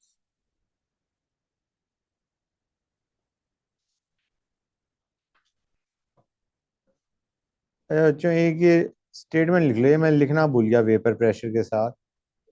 It is a pressure, ये मैं लिखना भूल गया था, because of vapours of liquid. मेरे ख्याल से स्टेटमेंट समझने में तो कोई दिक्कत नहीं आ रही होगी। हाँ है ना? क्लियर है बच्चों? गुड। अब वेपर प्रेशर किस पे डिपेंड करता है?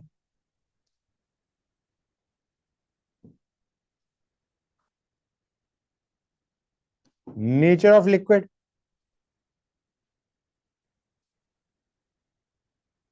करेगा नहीं करेगा गाइस? जैसे ईथर्स का वेपर प्रेशर हाई होगा लो होगा? भाई जो ज्यादा वोलेटाइल वो आसानी से वेपर फेज में जाएगा, ज्यादा प्रेशर एक्सर्ट करेगा। तो ईथर और अल्कोहल में which is more volatile? Ether. तो वेपर प्रेशर ज्यादा किसका होगा? ईथर का। समझ आ रहा है नहीं आ रहा है बच्चों? Ether have higher vapour pressure than alcohol, they are more volatile, तो ज्यादा आसानी से वेपर फेज में जाएंगे, ज्यादा प्रेशर एक्सर्ट करेंगे। हाँ है ना? गुड। टेम्परेचर पे डिपेंड करता है, मैंने अभी बताया था थोड़ी देर पहले। टेम्परेचर बढ़ाते हो तो तुम्हारा वेपर प्रेशर बढ़ता है। Remember, it does not depend on surface area.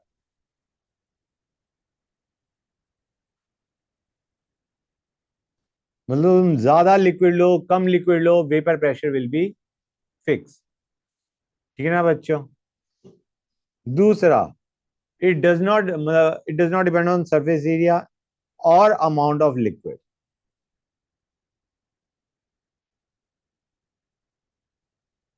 Liquid taken. Clear है बच्चों? समझ में आ गया नहीं आ गया? गुड। कर लिया नोट नहीं कर लिया?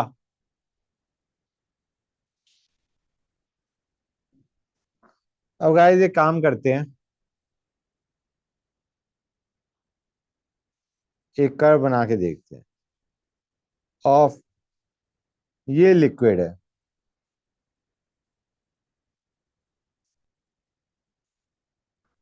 लिक्विड में पहले मैं मान के चल रहा हूं कोई वेपर्स नहीं थे, it will go to vapour phase. हाँ है ना बच्चों? मॉलिक्यूल्स वेपर फेज में जाना शुरू करेंगे, और जैसे जैसे वेपर फेज में नंबर ऑफ मॉलिक्यूल्स बढ़ते जाएंगे, एक रिवर्स प्रोसेस भी शुरू हो जाएगा, that molecules of vapour going back to liquid, जिसे हम क्या बोलेंगे? कंडेंसेशन। ठीक है ना बच्चों? मतलब आइडियाज, पहले तुम्हारा supposing let us start with only liquid, तो पहले तुम्हारा सिर्फ इवेपोरेशन हो रहा है। जैसे जैसे इवेपोरेशन होते होते टाइम होता जाएगा, there be a reverse process also starting, और at time T tending to infinity पे क्या हो जाएगा? Rate of evaporation and rate of condensation will become same. हाँ या ना बच्चों? क्लियर है गाइस? तो लेट मी ड्रॉ दैट। ये देखो बच्चों, ये हम रेट वर्सेस टाइम की बात करें। पहले रेट ऑफ इवेपोरेशन ज्यादा था, वो कम होता जा रहा है, वो धीरे धीरे करके कम होता जा रहा है। कंडेंसेशन का रेट इनिशियली था ही नहीं, मॉलिक्यूल थे ही नहीं। हाँ है ना बच्चों? लेकिन जैसे जैसे मॉलिक्यूल्स वेपर फेज में आ रहे हैं तो कंडेंसेशन भी होता जा रहा है, बढ़ता जा रहा है उसका रेट। और at one point of time दोनों का रेट क्या हो जाएगा? बराबर बच्चों। Rate of evaporation is decreasing, rate of condensation is increasing with time, and at time t tending to infinity there rate will be same. उस time पे जो प्रेशर है, that is your vapour pressure of liquid guys. समझ में आया नहीं आया बच्चों? हाँ हाँ हाँ, वेपर्स का लिक्विड में जाना। क्लियर है यहां तक? किसी बच्चे को कोई डाउट? बताओ। गुड। अब इवेपोरेशन हमने देख लिया, वेपर प्रेशर देख लिया, अब आते हैं बॉइलिंग पे। Boiling is a bulk phenomena.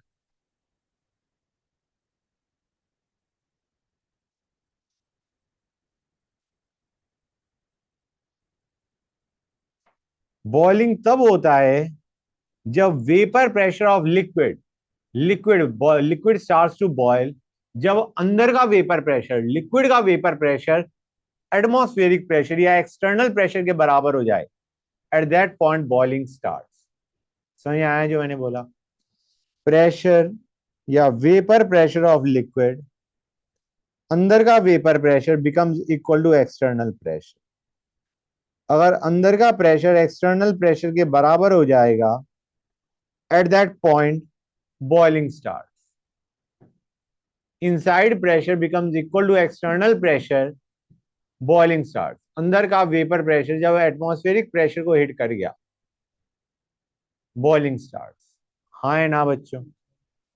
अभी बताता हूं। जैसे हमारे पास ये लिक्विड है,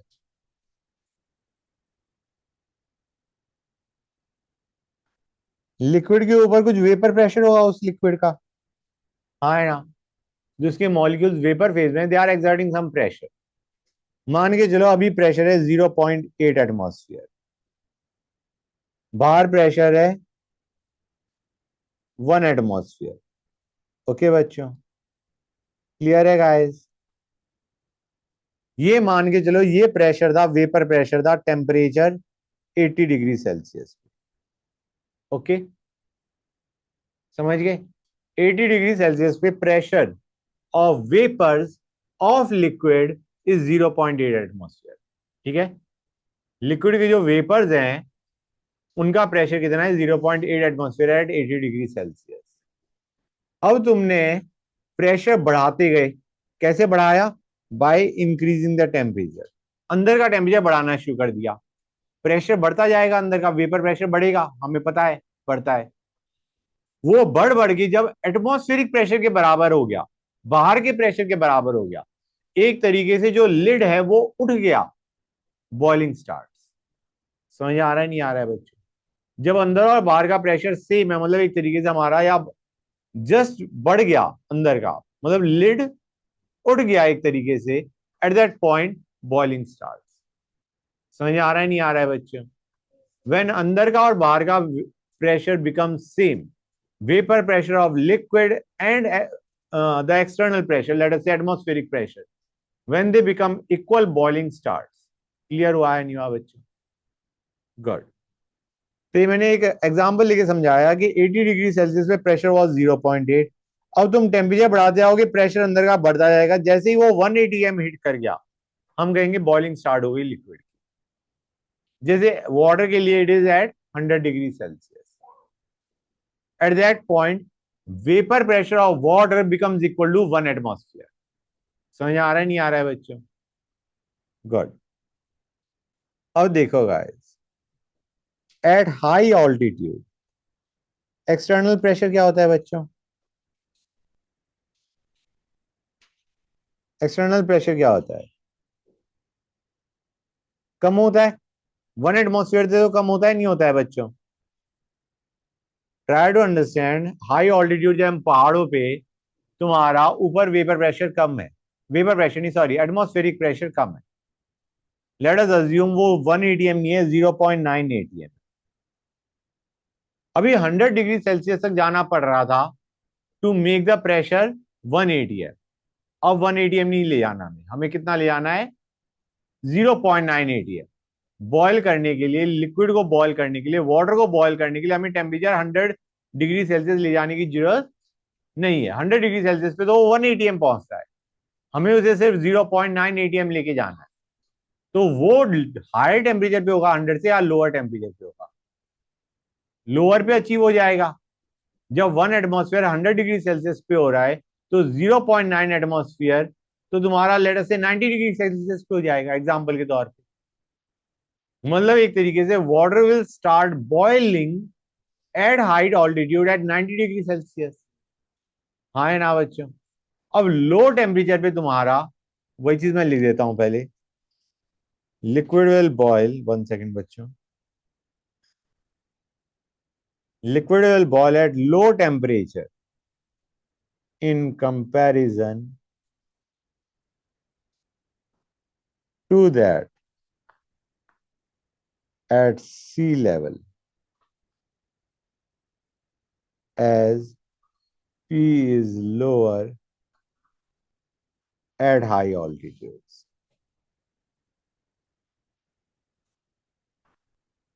समझे या नहीं समझे बच्चों? क्लियर है यहां तक? समझ गए? इसीलिए लो टेम्परेचर पे तुम्हारा एक तरीके से हम क्या कहते हैं, लो टेम्परेचर पे तुम्हारे जो कुकिंग होती है, इसलिए हम कहते हैं वो फूड इज अनकुक, प्रॉपरली कुक नहीं होता। समझ आ रहा है नहीं आ रहा है बच्चों? लो टेम्परेचर पे तुम्हारा हम एक तरीके फूड को कुक कर रहे हैं, जिसकी वजह से food is not properly cooked. Clear है गाइस? अच्छा एक चीज बताओ, अगर क्लोज्ड वेसल ले लेता हूं मैं, क्लोज्ड वेसल समझ रहे हो कि मैंने उसको बंद कर दिया, I am not allowing the lid to open, तो बॉइलिंग कर सकते हो क्या? तो try to understand, lid open नहीं हो रहा, मतलब एक तरीके से अंदर के सिस्टम के लिए तो प्रेशर बाहर इनफाइनाइट हो चुका है। हाँ है ना? मैंने क्या बताया था, लिड उठना जरूरी है, मतलब अंदर का और बाहर का प्रेशर शुड बिकम सेम। अगर हमने लिड को क्लोज कर दिया कि तुम्हारा लिड उठ ही नहीं सकता, तो क्या हो जाएगा? Pressure outside is infinite, boiling doesn't occur in close vessel. Note it down, boiling doesn't occur in closed vessel। ठीक है बच्चों, बॉइलिंग पॉइंट को बढ़ाया भी जा सकता है लिक्विड के, boiling point of liquid can be increase. Pressure बढ़ा दो बाहर का, हाँ है ना? प्रेशर कैसे बढ़ाओगे? By adding weight over the went.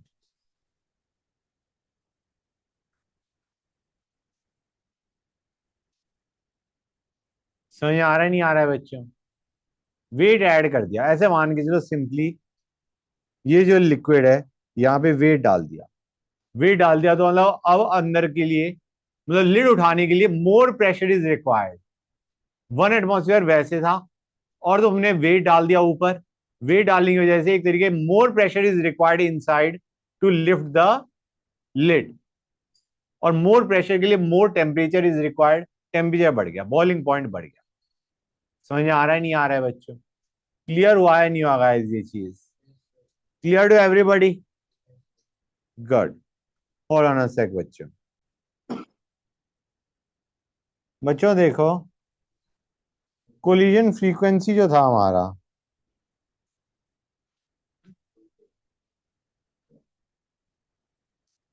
Collision frequency Z, Z is proportional to P root T बच्चों। ठीक है गाइस? हाँ one second, not P root T, root T by V, ये होता है बच्चों। क्लियर है गाइस? समझ गए यहां तक? बच्चों आवाज नहीं please, this is how you have. Okay बच्चों, क्लियर है यहां तक? अब देखो, अगर T कांस्टेंट है, T कांस्टेंट है, मतलब यहाँ पे हम V की जगह मैं लिखता आता हूँ, समझ में आता जाएगा, तो Z is directly proportional to P square. हाँ है ना? V को मैं लिख सकता हूँ T बाई P बच्चों, हाँ है ना? तो Z is directly proportional to P square. अगर P कांस्टेंट है,